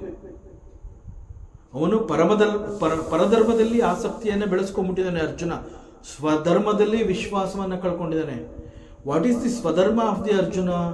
ಅರ್ಜುನ ಬೀಯಿಂಗ್ ಎ ಕ್ಷತ್ರಿಯ, ಸ್ವಧರ್ಮ ಅಂತ ಹೇಳಿದಾಗ ಯುದ್ಧವನ್ನು ಅವನು ಮಾಡಲೇಬೇಕು, ಇಟ್ ಈಸ್ ಹಿಸ್ ಧರ್ಮ. ಆದರೆ ಅರ್ಜುನ ಏನು ಹೇಳ್ತಾನೆ, ನಾನು ಭಿಕ್ಷೆಯನ್ನು ಬೇಡಿಬೇಕಾದ್ರೂ ನಾನು ಜೀವನ ಮಾಡ್ತೀನಿ, ನಾನು ಯುದ್ಧವನ್ನು ಮಾಡೋದಿಲ್ಲ. ಸೊ ಭಿಕ್ಷೆಯನ್ನು ಬೇಡುವಂತಹದ್ದು ಯಾರು ಆ್ಯಕ್ಚುಯಲ್ ಆಗಿ? ಅದು ಅವನ ಧರ್ಮ ಅಲ್ಲ, ಅದು ಒಬ್ಬ ಬ್ರಾಹ್ಮಣನ ಧರ್ಮ. ಭಿಕ್ಷೆ ಅಂತ ಹೇಳಿದಾಗ ದಟ್ ಈಸ್ ಬ್ರಾಹ್ಮಣ ಧರ್ಮ. ಇವನಿಗೆ ಬ್ರಾಹ್ಮಣ ಧರ್ಮದ ಮೇಲೆ ಆಸಕ್ತಿ ಬರ್ತಾ ಇದೆ, ತನ್ನ ಸ್ವಧರ್ಮದ ಬಗ್ಗೆ ವಿಶ್ವಾಸವನ್ನು ಕಳ್ಕೊಂಡಿದ್ದಾನೆ. ಸೊ ಈಗ this Arjuna he requires the right knowledge. ಅವನಿಗೆ ಸರಿಯಾಗಿ ವಿಷಯವನ್ನು ತಿಳಿಸ್ಕೊಡ್ಬೇಕು ಅಂತ ಹೇಳಿ ಈ ಸಂದರ್ಭದಲ್ಲಿ ಅವನು ದುಃಖ ತಪ್ತನಾಗಿದ್ದಾನೆ ಎನ್ನುವಂತಹದ್ದು ಗೊತ್ತಾದ ಬಳಿಕ ಅರ್ಜುನನನ್ನು ನೋಡಿ ಶ್ರೀಕೃಷ್ಣ ಇದಂ ವಾಕ್ಯಂ ಉವಾಚ, ಈ ಮಾತುಗಳನ್ನು ಆಡ್ತಾನೆ. ಮತ್ತಷ್ಟು ವಿಚಾರಗಳಿದೆ, ಮುಂದಿನ ಅವಕಾಶದಲ್ಲಿ ಮತ್ತೆ ಮುಂದುವರಿಸೋಣ. ಓಂ ಪೂರ್ಣಮದಃ ಪೂರ್ಣಮಿದಂ ಪೂರ್ಣಾತ್ ಪೂರ್ಣಮುದಚ್ಯತೆ ಪೂರ್ಣಸ್ಯ ಪೂರ್ಣಮಾದಾಯ ಪೂರ್ಣಮೇವಾವಶಿಷ್ಯತೆ. ಓಂ ಶಾಂತಿ ಶಾಂತಿ ಶಾಂತಿ. ಹರಿ ಓಂ ಶ್ರೀ ಗುರುಭ್ಯೋ ನಮಃ. ಹರಿ ಓಂ. ಈ ದಿನದ ಪ್ರವಚನ ಸೇವೆಯನ್ನು ಪರಮಾತ್ಮ ಶ್ರೀಕೃಷ್ಣನ ಪಾದಚರಣಗಳಿಗೆ ಅತ್ಯಂತ ಭಕ್ತಿಯಿಂದ ಶ್ರದ್ಧೆಯಿಂದ ಅರ್ಪಿಸೋಣ. ಶ್ರೀಕೃಷ್ಣಾರ್ಪಣಮಸ್ತು.